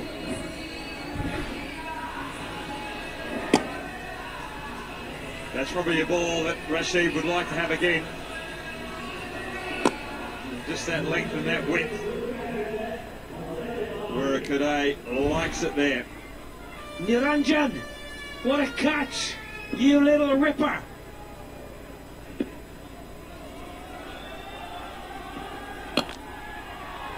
Well, I tell you what, that's going to be another six. It's not a bad over. It sounds a bit silly. It's gone for 19. He actually bowled it quite well. 58 without loss.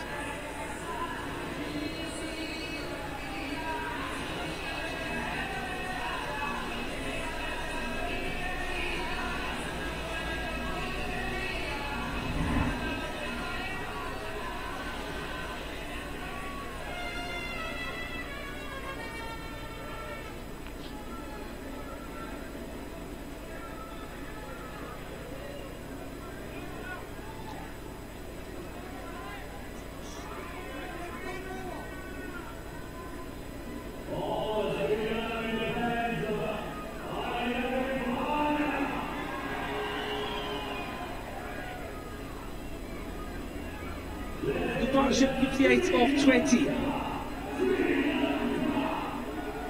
Left hand, right hand. Oh, lovely. Sun setting. Sun has set on a few teams. Well, these 6 balls from their strike bowler Pritesh are going to define the game.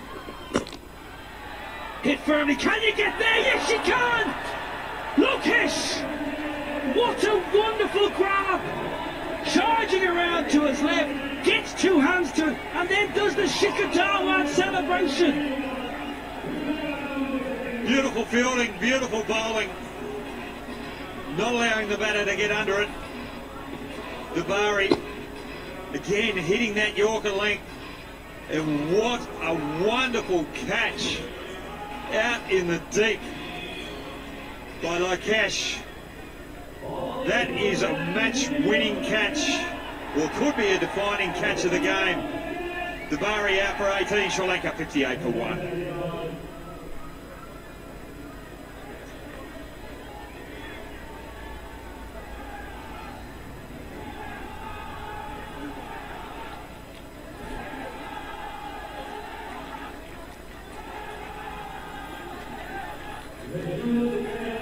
I'll tell you what, folks, we've just seen an absolute belting catch to get rid of the Bare.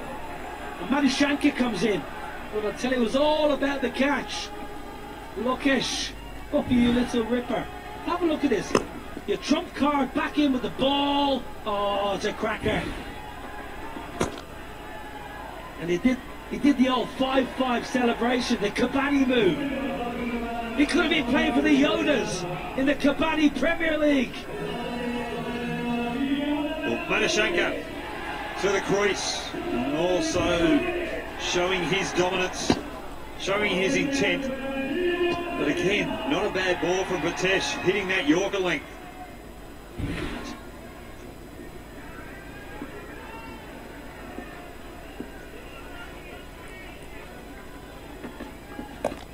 Pulled away. Attempted bumper, all the way for 6.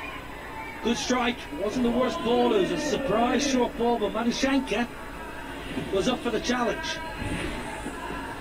Had to try something after the Yorker went before the ball before, so let's just test the nose and chin area. Or might have to go somewhere else now.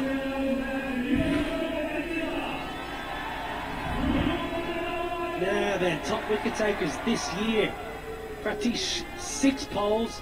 Shishan Alam from Bangladesh with 4. Matthew Bose has been good, but 6 right on top, sitting pretty. Nepal. Pratish. Oh, very good, I tell you. It's that man again, isn't it? Lokesh again. Oh, Bibek this time, you ripper.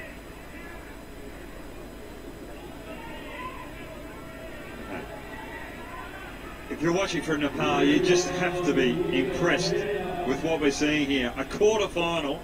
They've beaten Australia, they've beaten England, who are 2 quality teams, and they're actually executing good deliveries against Sri Lanka. High in the air. Bowler wants it himself. Converging, no! Difficult for the bowler. He took the responsibility. He called his teammates out of the way. He may have been better advised to let the fielder coming in take control of the scenario. Well, your brother watching over in Uganda will be thinking, right, I've got to work on his fielding here. The difficult catch ball going away from him. The excitement, knowing that that could have been a defining catch.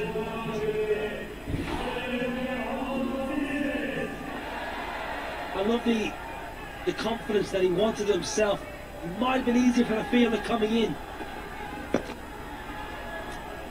But it's a great over. A wicket and 13 off it. 4 done, he's gutted. 71 for 1.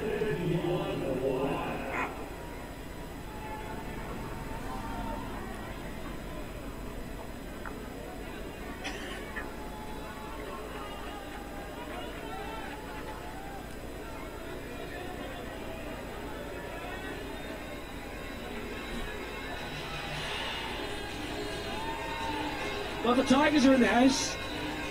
Bangladesh.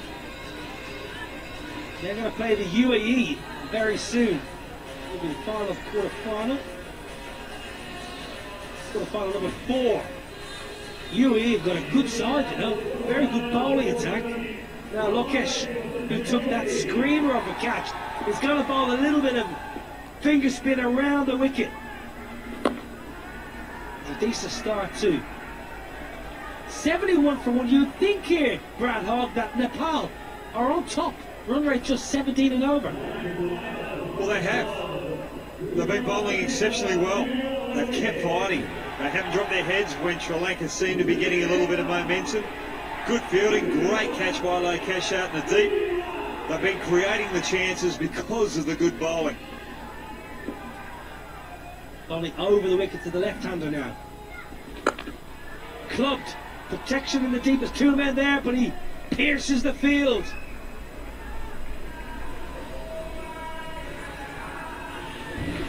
Well, once they came out of the hand of Lokesh, I think he would have been thinking, oh, I've just got away with that. That should have gone out in the car park, probably into the building next door. Yeah, he was hoping his fielders were going to dive and catch it, but it was perfectly bisected in the deep. Toe of the bat. Rashid mops up. They've been good in the field.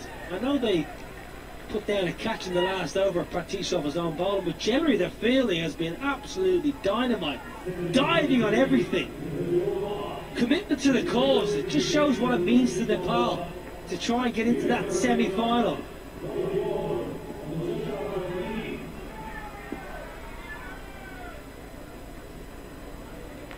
Losing his footing there. And whoever wins this will play the winner of Bangladesh against the UAE, so probably easier side of the draw. Now then, let's hit with these. Good catch in the deep! You're famous! Well, Lokesh bowled a short one earlier on in the over and it only went for 4. But when you do this to Marashanka, you're going to get caught in the crowd. Oh, it's bigger. That's better. Further. Marashanka, 25 from just 7 balls, dealing in 6s.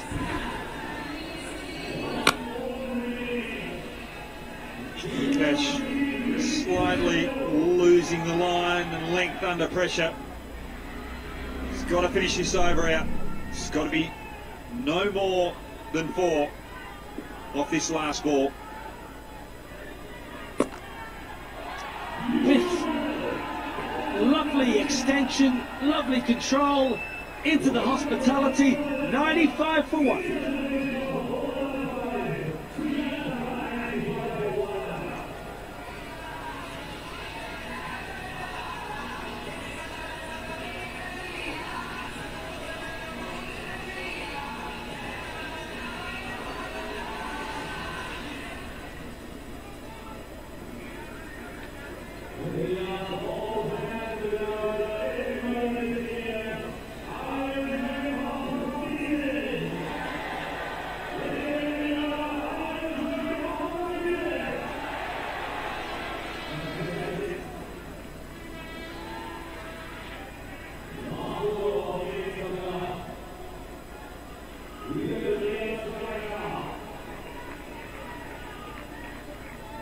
95 for 1. Plenty of sixes in the last over, and a boundary just starting to put the heat on Nepal. Rita Kode, 44 off 13, playing well. Manishanka, 31 from 8. Could do a 25 off this over here, Sri Lanka. Long way up in the air, flipped. That's going to go all the way as well. Into the 10th. And it's a 50. 14 balls, 5 sixes, 4 boundaries. Virakode plays beautifully for Sri Lanka. 101 for 1 here. The boys from Colombo and Kandy. Well, Nepal won't be too unhappy about this because it brings a new batsman to the crease for the final 4 or 5 balls of the innings. And that change could just change the momentum as well. A couple of tight balls here, all of a sudden you're keeping Sri Lanka under 120. Loose balls could go the journey. It's Samarakun that comes to the crease. Another left-handed Sri Lankan. They breed them over there on the little island.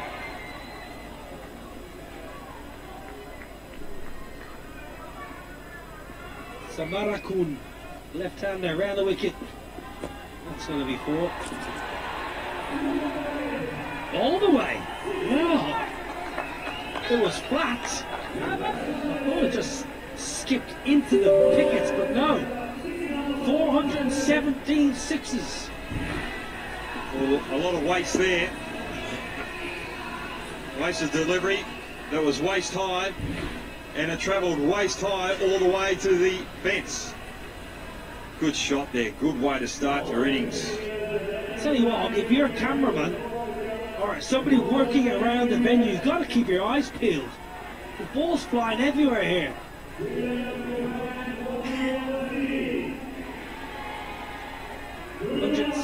Yes, you need a helmet on. Maybe a pair of pads and a pair of gloves. Don't forget the old box. Next side, that's going to be a skip into the ropes for a boundary. Now then, is this just getting away from Nepal? 111 for 1. Don't want to be any more than 130. Well, they can't get more than 130 unless there's a no ball wide. They want to try and keep Sri Lanka under 120. Sri Lanka have got a very good bowling unit. They'll be applying a lot of pressure on this Nepal batting lineup.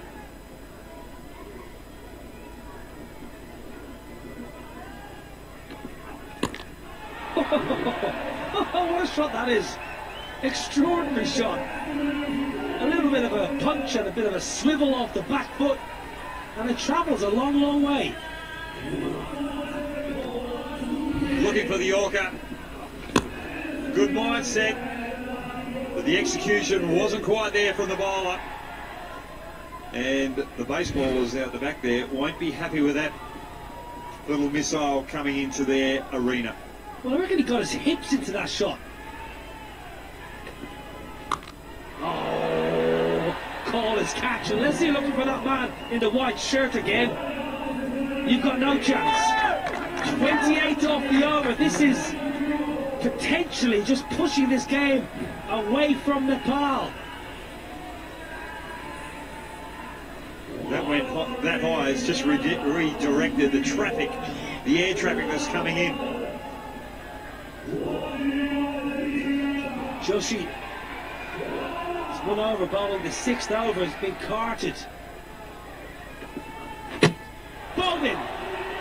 A little bit of respite at the end. Joshi picks up 1, but he's gone for 28 in the over. Sri Lanka have got a cracking score. 123 for 2. They've mustered in the 3rd quarter final here at the 20th edition of the Hong Kong Sixers. Brilliant from the Sri Lankans. That's a cracking score. 123 for 2 posted in the 1st innings.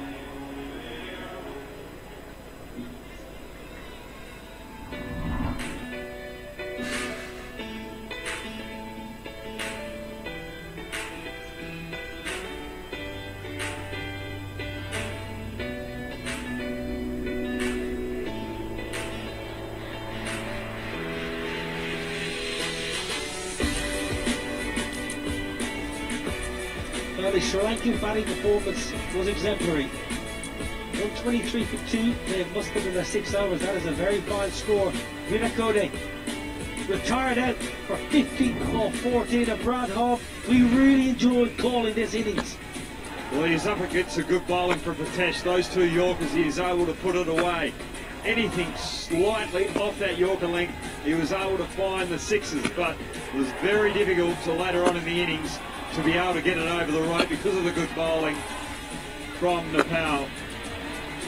This is one of the better innings that I've seen against probably some of the best bowling I've seen in the tournament.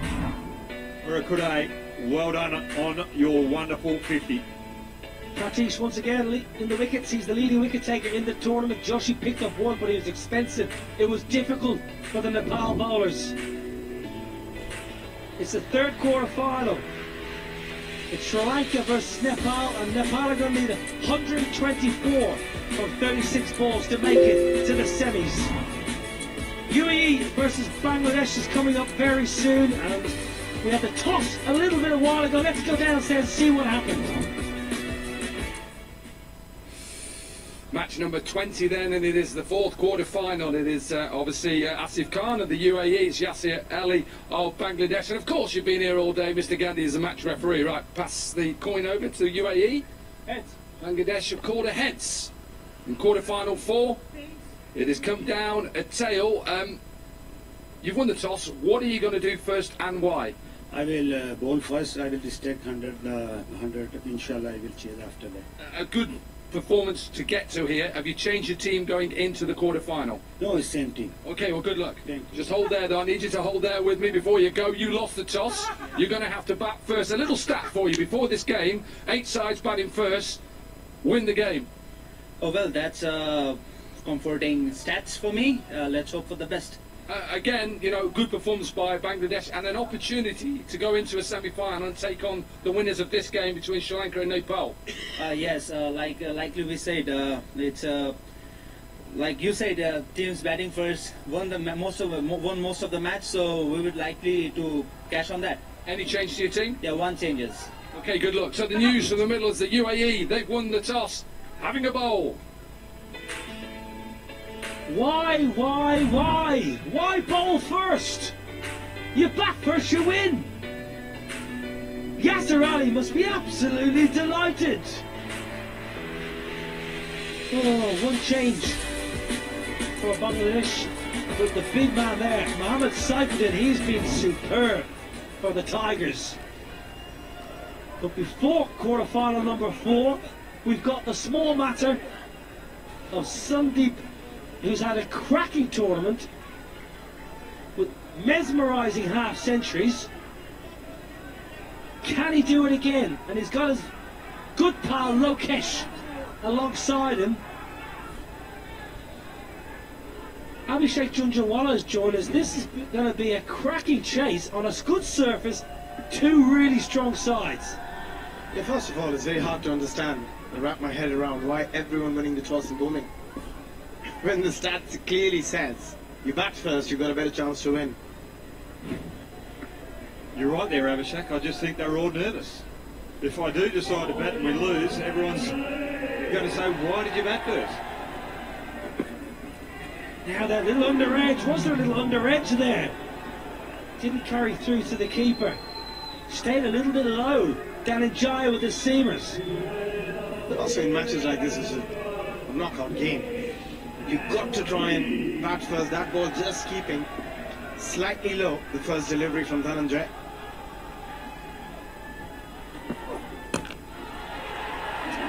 Right, normal service is resumed. 6 into the trees. The Nepal bowlers were going full for the Yorker early on. But Dhananjaya, he's looking for that good length. The reason why he's looking for that good length, because last night against Bangladesh he opened the bowling and he was getting a little bit of seam movement when the cloud cover started to take effect. Gone! Cleans him up! He was looking for movement, Brad Hogg, and he got a little bit of movement back in. And that's a big blow for Nepal. Well, that's a risky ball considering that he went for 6 the ball before off that good length. But just seaming in, the cloud cover has come in, and all of a sudden the wicket is starting to play a few tricks. Lokesh has to go for 6. Nepal on the back foot early, 6 for 1.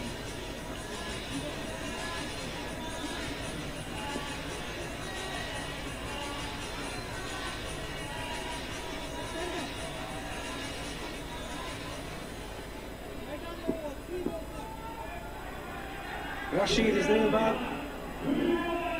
You know, he's got some work to do. Chasing a big total. The best chase of the tournament is 120. Pakistan v India. And again, shape again. What a great start this is. Bustling medium pace. Angling. And just using his wrist position. That wicket. Crucial wicket. That's Bobby was saying, just getting a bit of ball swing and a bit of movement off the pitch as well, which always makes it harder for the batter. Down the ground, it's going to be another 6. A flat one again. We're seeing a lot of flat 6s. Quite interesting in that Sri Lanka's fielders in the deep hockey not that straight. We've seen a lot of fielders very straight. But not Sri Lanka, they got wide. They're not going to be a simple catch. That's good batting by Rashid, just looking out those gaps that Sri Lanka have presented. And all of a sudden the sun's come back out and there's no movement with the ball. I didn't realise we had a weather expert alongside us. First one done, 12 for 1.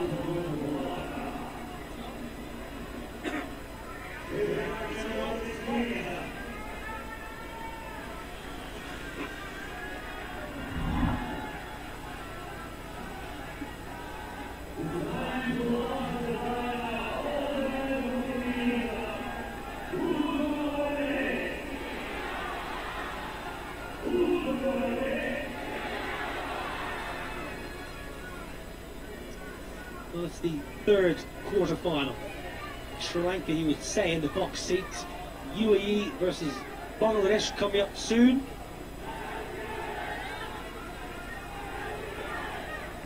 Big game. Huge game. Toe of the bat! Toe of the bat! Simple catch in the deep! And listen to the rapturous applause! They know that is the big fish! It's the captain! Gone for a duck!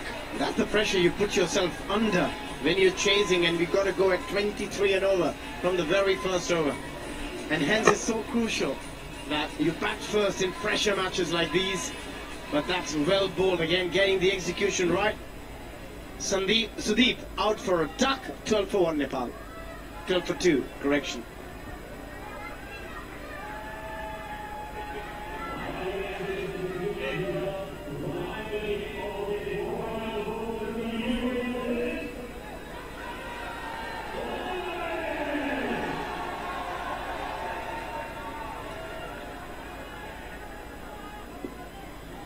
Vivek Yadav is the new man. Sri Lanka have been so good. You're doing your preparation, you're doing your analysis, your team meeting, you know the captain's the big one. Sandeep Jara, you know he's the big wicket, he's in form. It's a good dismissal. Skills have been superb here for Sri Lanka. 13 for 2. First 3, Sri Lanka all over Nepal there. 6 dot balls already. There was only 3 in the Sri Lanka innings. Leg side, there's a man out in the deep. Does well. Got the right man in the right position. Yeah, they've put themselves in a real pickle here, Nepal, by losing those 2 early wickets, big wickets as well. That is in form. For Sri Lanka, they've been in terrific form throughout this competition. Played some wonderful cricket. Flipped. Leg side, no power, enough placement. The mood in the crowd's just gone a little bit silent because the Nepalese fans are just feeling they're behind the 8 ball a bit. Well, it just shows that if you bat first, you've got a big chance of winning. Tomorrow, captains, are you going to get off this groupthink bandwagon? And when you win the toss, decide to bat first instead of bowl first? You're absolutely right regarding the captains choosing to bowl first. They're just a bit worried about losing. And that's another one gone. Exceptional delivery. Pace off, perfect length. The ball came in after pitching. Vivek had no answer to that delivery. Great execution from Samarakun again. Yeah, attacking the stumps, rolling the fingers over the ball, learning from the experience they gained when they batted first, and Nepal are in a whole heap of trouble. Vivek gone for 5 and Nepal are 18 for 3.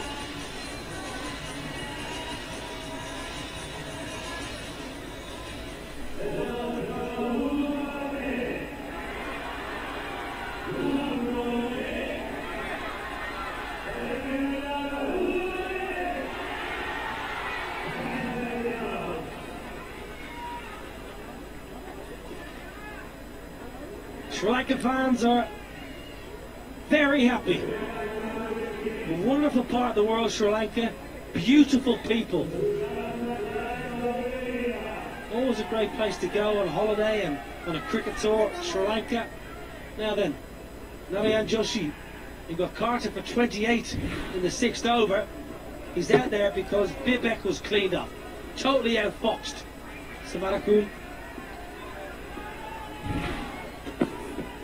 It's going to be wide. Dhananjay having a 2nd over. Don't mind that, Brad Hawk. When you've got the opposition on the back foot, the bowler that you're going to use 2 overs with, your best bowler, you go to straight away. Try and get that extra wicket and really put the final nail in the coffin.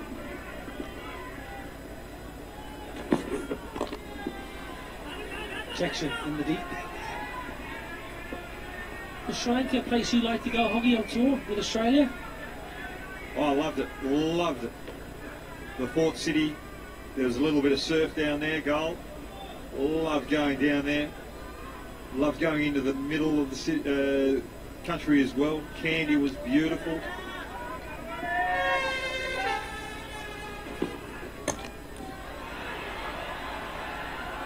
And really enjoyed the company of the Colombians.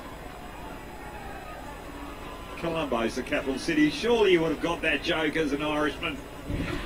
That was lost on me.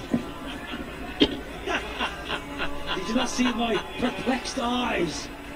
No, there was one day we were travelling on the bus from Kandy back to Colombo and the skipper goes, "How are you enjoying Sri Lanka?" This was the first 2. And I said, "I'm loving it. I can't wait to get back to those Colombians." Who was the skipper, Tugger? That was actually Ricky Ponting. Yeah. How did Ricky take no, that? Sorry, it was Steve Waugh. Steve Waugh, yes, back in '96. I've actually read that book because Steve Waugh did a tour diary, and I bought all Steve Waugh's tour diaries because he's my hero, Steve Waugh. So I actually read that book. I don't remember him mentioning that wonderful joke though.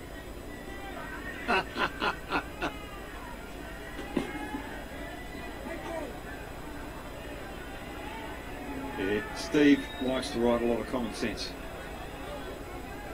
I was on a flight recently and I watched the documentary Steve Waugh did. I thought it was absolutely mesmerising, travelling around India, taking pictures. It was brilliant. I really enjoyed it. Gave me a totally different optic on India, away from cricket. Really did enjoy it.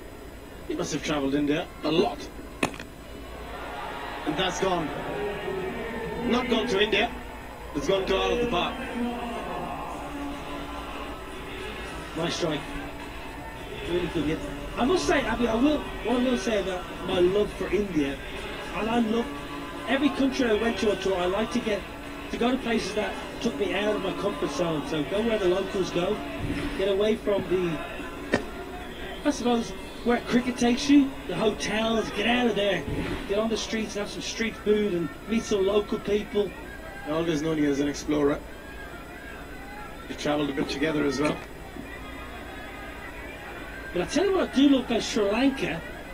I love Unawatuna. which is a really chic place on the coast where you just chill.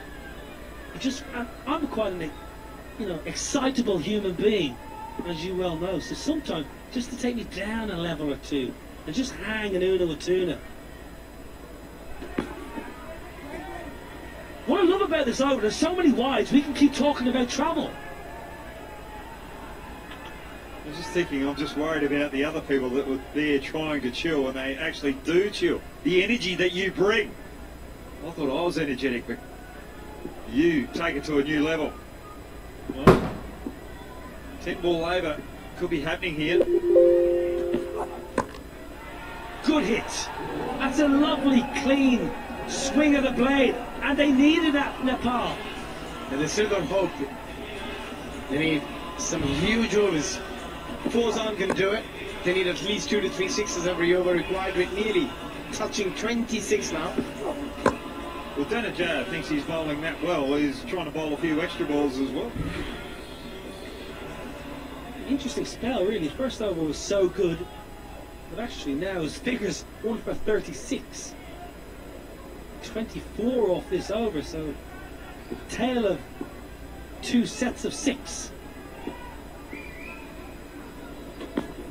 Back of the hand, slow ball, 30 off the over. Nepal will not go away without a fight. 3 overs done, 48 for 3.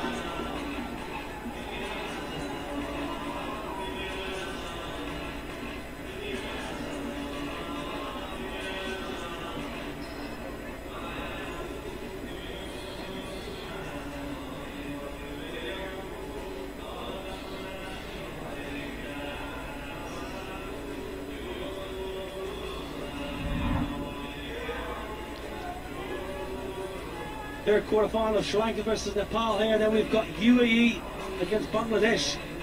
The Tigers hoping to get to the semi-finals. Bangladesh, they love a game late in the day.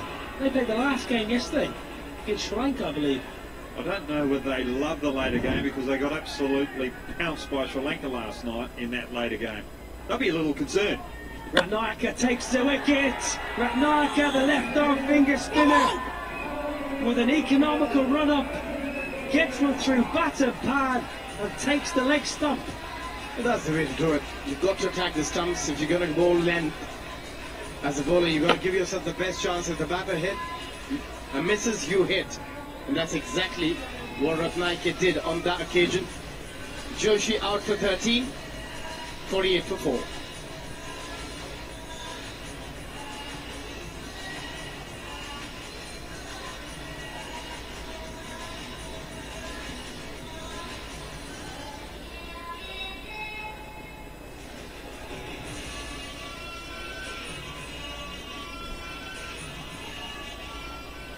Satish is in earlier than he would have liked, truth be told. 48 for 4 Nepal. Left arm finger spin, Ratnayaka into the attack. Just look, such an economical action. No real effort through the creases. Hitting that line of length.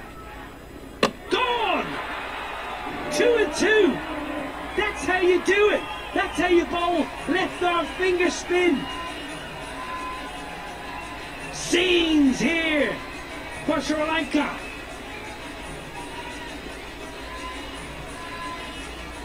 Well, Pratish playing across the line. First ball against the left arm off spin. They need to go after the bowling. But that wicket has caused Nepal to be 48 for 5. They're in a lot of trouble.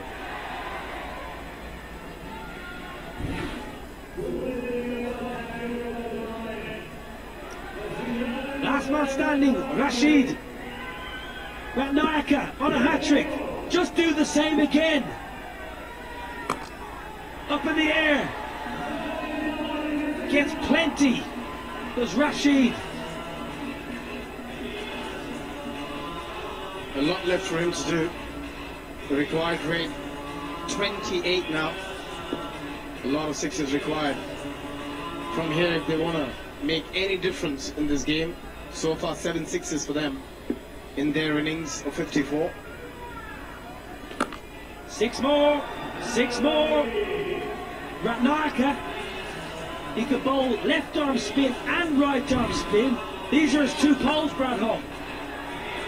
Both players trying to play across the line. Those players taking their eye off the ball, paying the price. The fans out there strapping because Rashid Khan is the last batsman standing. This could be a heroic effort. Straight up. Good enough. Just about. Wicket. Wicket. 6, 6, 6. But sometimes it could work in your favour as a batter if you're the last man standing. Because you don't have to retire after 50, you can carry on going. And if he gets in the mood and the required rate comes down a little bit, those 3 sixes is really giving them some hope.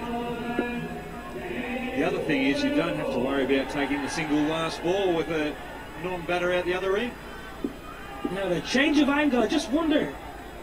No change of action though. Is a change of action. Is a change of action. That was right arm. I just mentioned. He bowled both left and right. Same result, another 6, 72 for 5.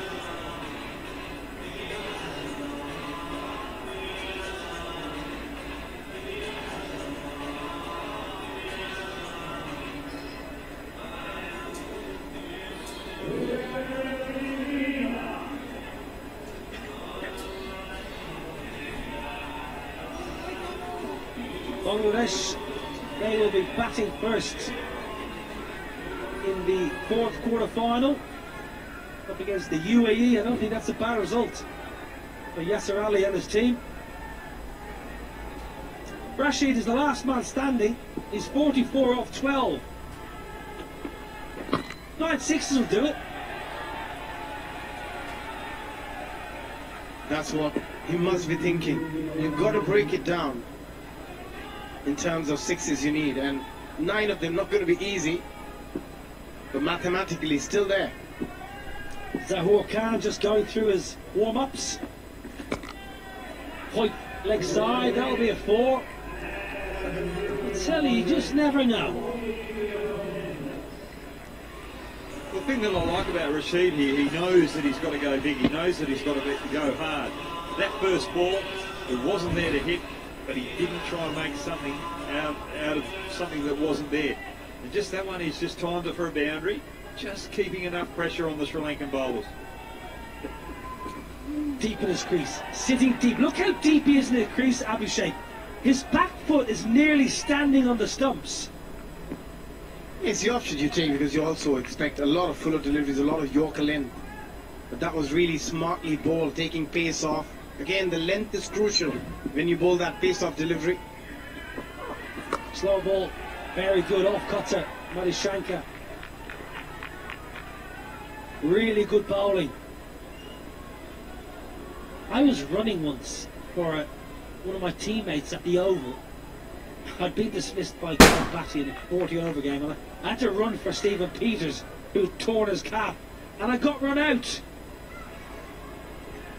No surprise there. 6, 50. Rashid is keeping the boys from Kathmandu in the hunt.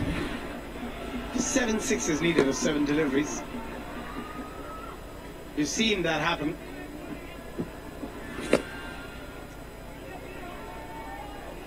Lovely hit, lovely, lovely strike.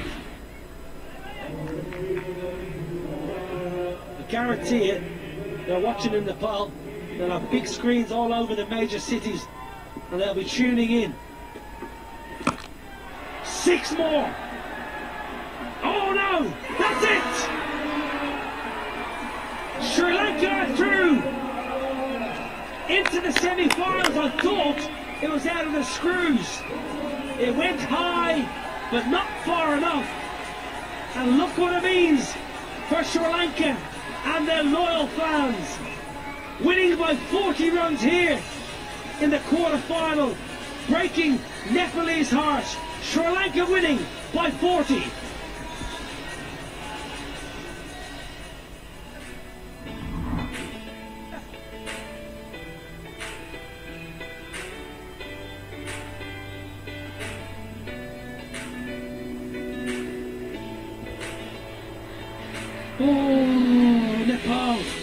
The start was too disappointing. Rashid with 55 was the lone hope.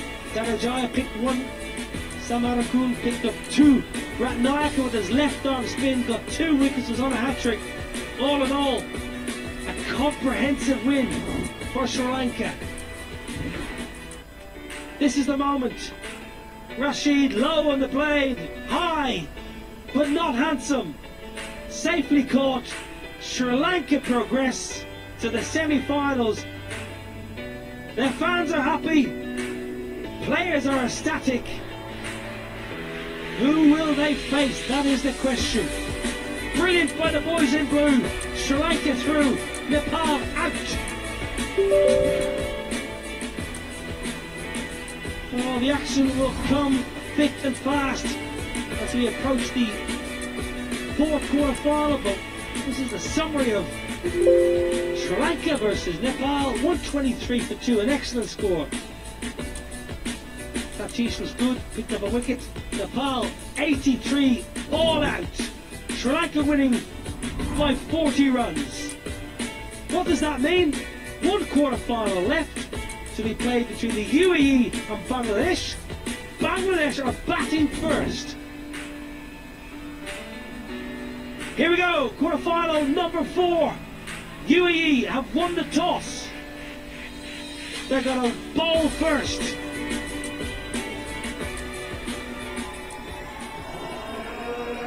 Strap yourselves in. It's game number 20. Here we go, Ryan Campbell. Bring it home, buddy. Nobby, thanks for your excitement, big guy. Bangladesh are batting first. It's the final, quarter-final of the day. Dominic Cork's going to join me. The UAE, Raja is going to go first for them with the ball. And the men in pink hoping to get to the semi-finals. Yeah, here we go.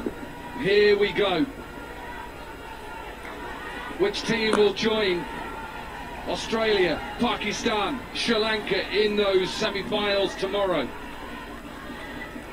Game started quickly because they are slightly behind time. Game should have started at 4:45. Just to tell you that it was UAE who won the toss, decided to have a bowl first. 2 good sides. UAE led by Asif Khan. 9 games today. Sides batting first win the game. 10 in total on the trot. Still the captains win the toss, Ryan Campbell, and bowl first.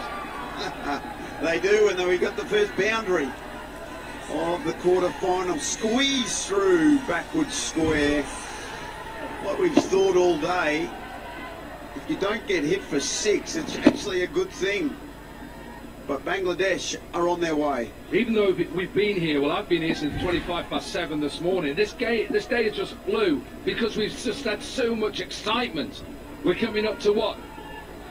5:05 local time. The sun has set.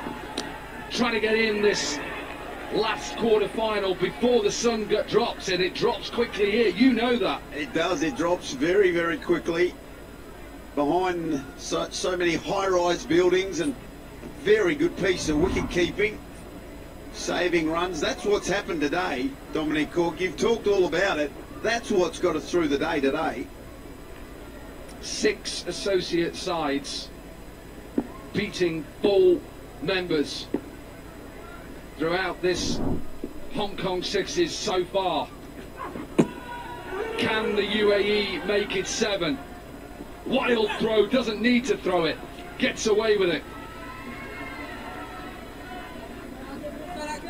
A little bit of confusion between the batters.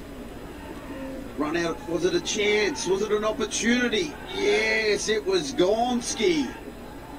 Yeah, I said didn't need to throw it. You bet you throw it. I know you as a coach on the sitting on the outside would be saying exactly the same. You give yourself an opportunity. Wickets in this game stop the opposition getting big totals, and haven't we seen some big totals? No bigger than Oman. What a performance from them against England. England were thumped. Yeah, we have seen some big scores the hitting that's been on display. We can talk about the smaller boundaries all we want, but the sixes are going that far over the ropes, out of the stadiums. It's been absolute chaos. Yeah, and credit to, again, another excellent surface. What did we have yesterday? 209 sixes yesterday. We're over 400. I remember shouting that 2 games ago. I was actually talking to one of the Hong Kong lads. Apparently they have run out of balls. We've changed. We got to something new. They need one. There's one here. England, well, you lost 20 of these. 26s, you lost them. You better go and find them, lads.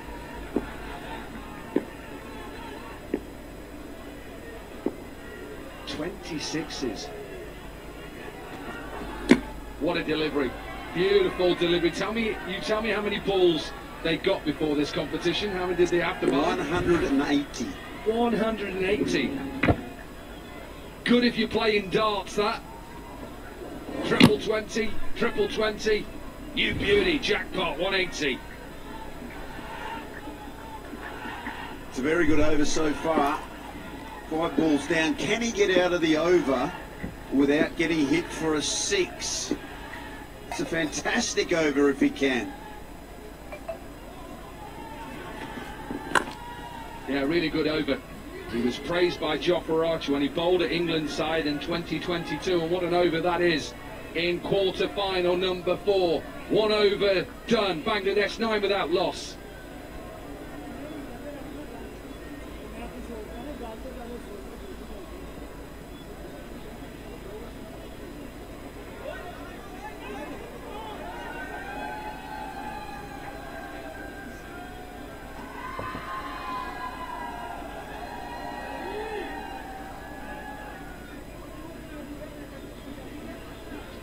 My team are playing later, Stoke City, in the Championship back in England. Big local rivals take on Derby. I live in Derby now, originally from Stoke.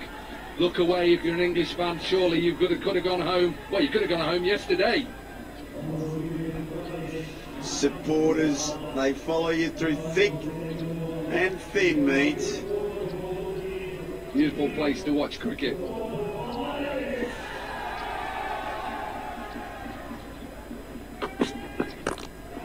Lovely shot. First 6 of quarter-final number 4. I don't want to even know how many 6s have been hit today. Here we go. 4-3-1. Ridiculous.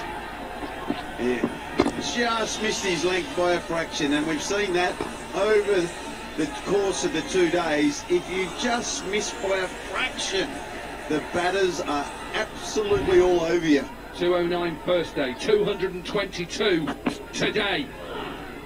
Rarities today, dot deliveries. They are rare. I reckon we can count on 2 hands maybe and how many dots we've had. And you know, after the first couple of games I thought perhaps this surface is not going to be as good and maybe we're not going to see as many 6s. I was wrong. You were wrong. Yeah, no, the hitting that's been on display today, it's been absolutely outstanding. We've still got a day to go. Teams looking to win the trophy, the cup. Teams looking to win the bowl as well. What an end we're having to day 2. We talked about the light. If the light gets bad enough that the umpires have to take the players off, then in that second innings it constitutes a game after 2 overs. So important that the chasing side, which is the UAE, keep an eye on Duckworth Lewis Stern, not DLS. That'll have to be bowled again. Separate system to DLS, not using that, but they'll still have to keep an eye on it going into that second over if it does get dark. Yeah, well, let's keep our fingers crossed that we can get through this full fixture, because these 2 teams, they deserve to be here the way they played so far, and hopefully this will go through to the distance. nicely down the ground and bisects both long on and long off. Great to see the crowds coming in. Good for Hong Kong cricket as well to get the crowds in. You've been here, you know how important it is for the region. 100%. You need people talking about the game. We've had plenty of people. The corporates have been in, but we need to be talking about the game in this country, and that's what's really important. In the air, into the gap. Yeah, important sponsors, of course. Without sponsors, we don't get a tournament. Good piece of fielding. Might have to be checked.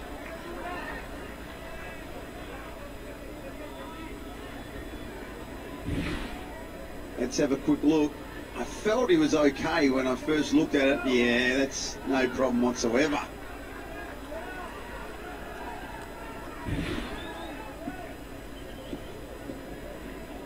$18 runs from the first 5 deliveries, a ball left. Decent delivery. A little bit of swing back in, they'll pick up 2. And a better over for Bangladesh. 20 from it, 2 overs are done. And they are 29 without loss.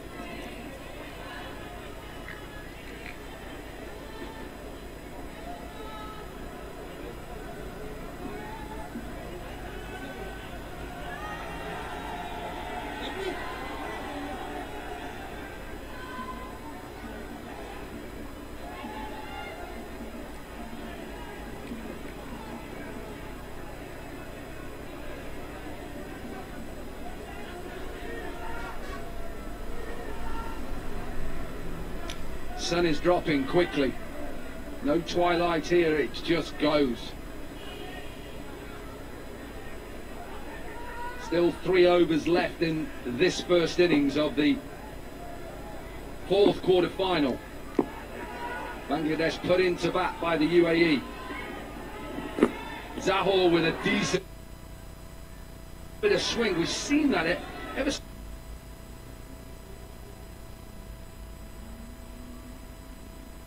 Cast conditions, the cloud has burned for bowling his he'll be trying to bowl 6 out of 6 Yorkers here. Doesn't get a Yorker, and this is powered down the ground in front of us. It will be a boundary. You just tell that is his natural way of pushing it back in. He loses a little bit of height, pushes away towards his left side and pushes it in.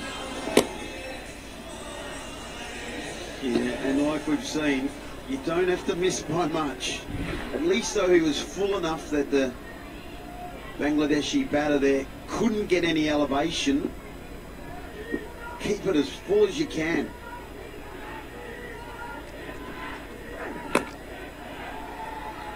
Does he get it into the gap? You bet he does. Trying to get that Yorker in, Zahor Khan. Spent a lot of time as a net bowler with the Mumbai Indians in IPL 2020. Featured in the Pakistan Super League for the Quetta Gladiators. Featured in the ILT 20 as well. Best figures by an Emirati in one-day internationals, 6 for 34. Surely Niall O'Brien would have been one of them. You'd only got to bowl it straight and he misses it. Or I should say, he missed it. Bit unfair, he's already left. Decent player, I've got to be nice to. I'll be nice to Niall O'Brien now he's not here. Good wicketkeeper, decent player. But again, good skills from Zahor there. It's the KCC box.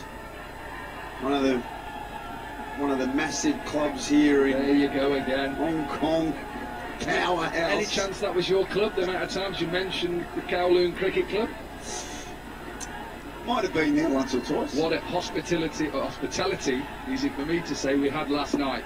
Lovely group of people, nice food, some nice refreshments, rehydrated really well last night.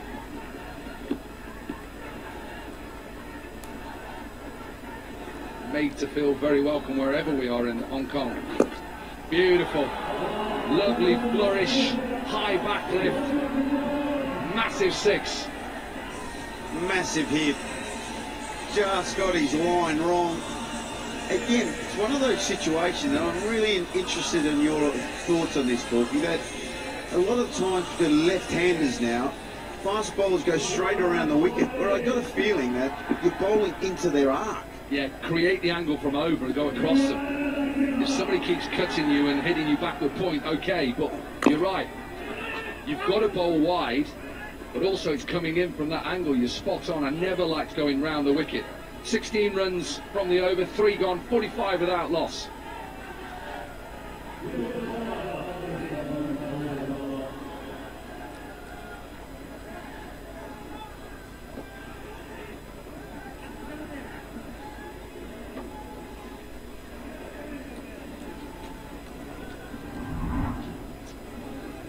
Already know 3 in tomorrow's semi-final. Australia take on Pakistan, 12:50 local time. And at 13:45 Sri Lanka, well, who are they going to take on? Bangladesh or the UAE? 45 without loss from 3.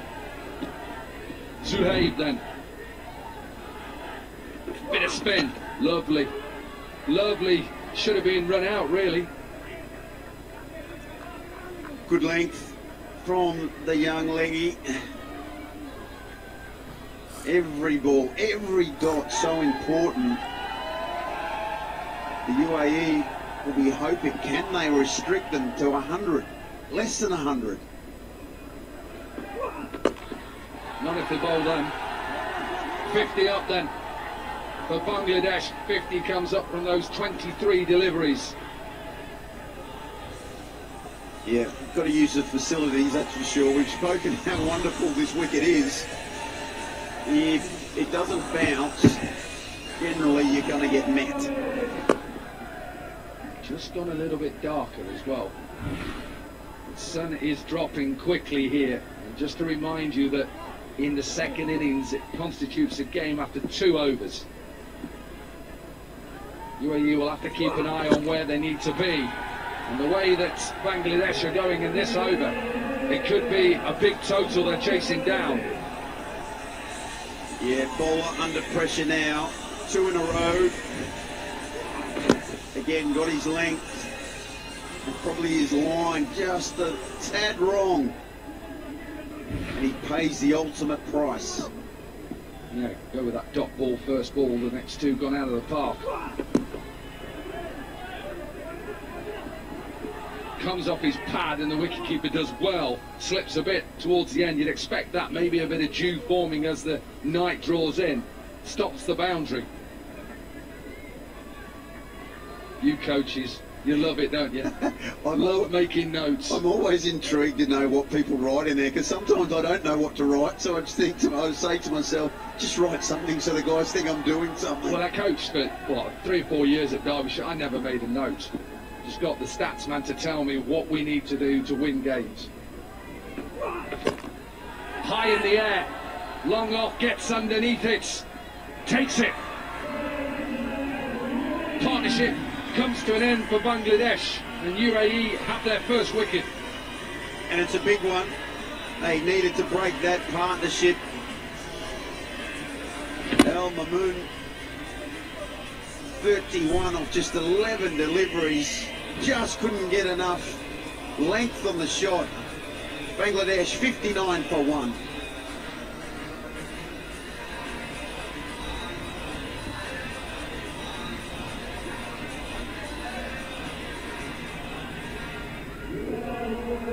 Mohamed Safuddin then. 13 balls left in the innings. Projected score from here, 123. Maybe that's too many from here. Be a good get. End of the 4th, it's 60 for 1.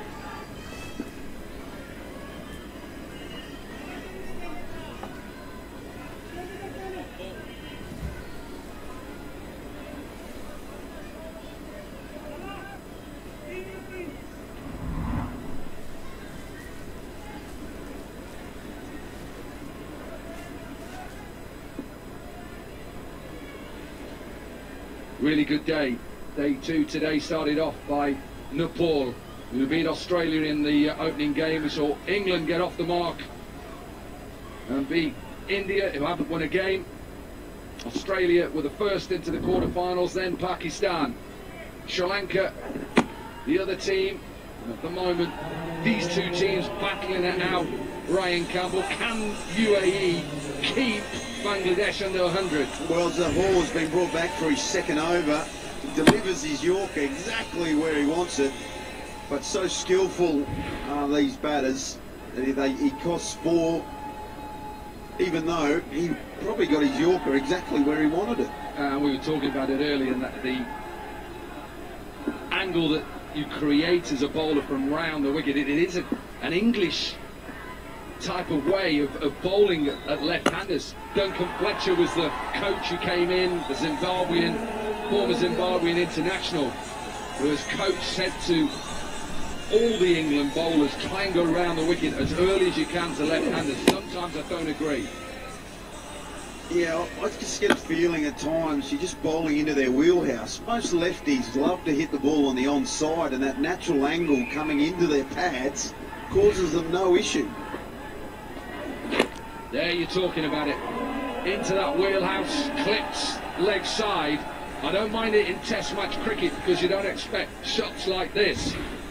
But in the shorter form, and with only having 4 fielders, just creates the angle. Yeah, no room for error, that's for sure. That's definitely a 6. You can add a couple there. Put your hands up, thank you, sir. Right, halfway through this 5th over, the UAE suddenly under a bit of pressure. And that projected score just keeps changing. Sure, Bangladesh from here are thinking, what have we got left here? We've got 8 balls left. Can we get off those 8 balls more than 23, get into the 3 figures, and like the last 10 teams have done in this competition, set a total and defend it?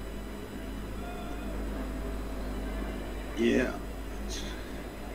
What will they be comfortable with? 100, 105. UAE, what will they be comfortable with? 96, 97 would be awesome.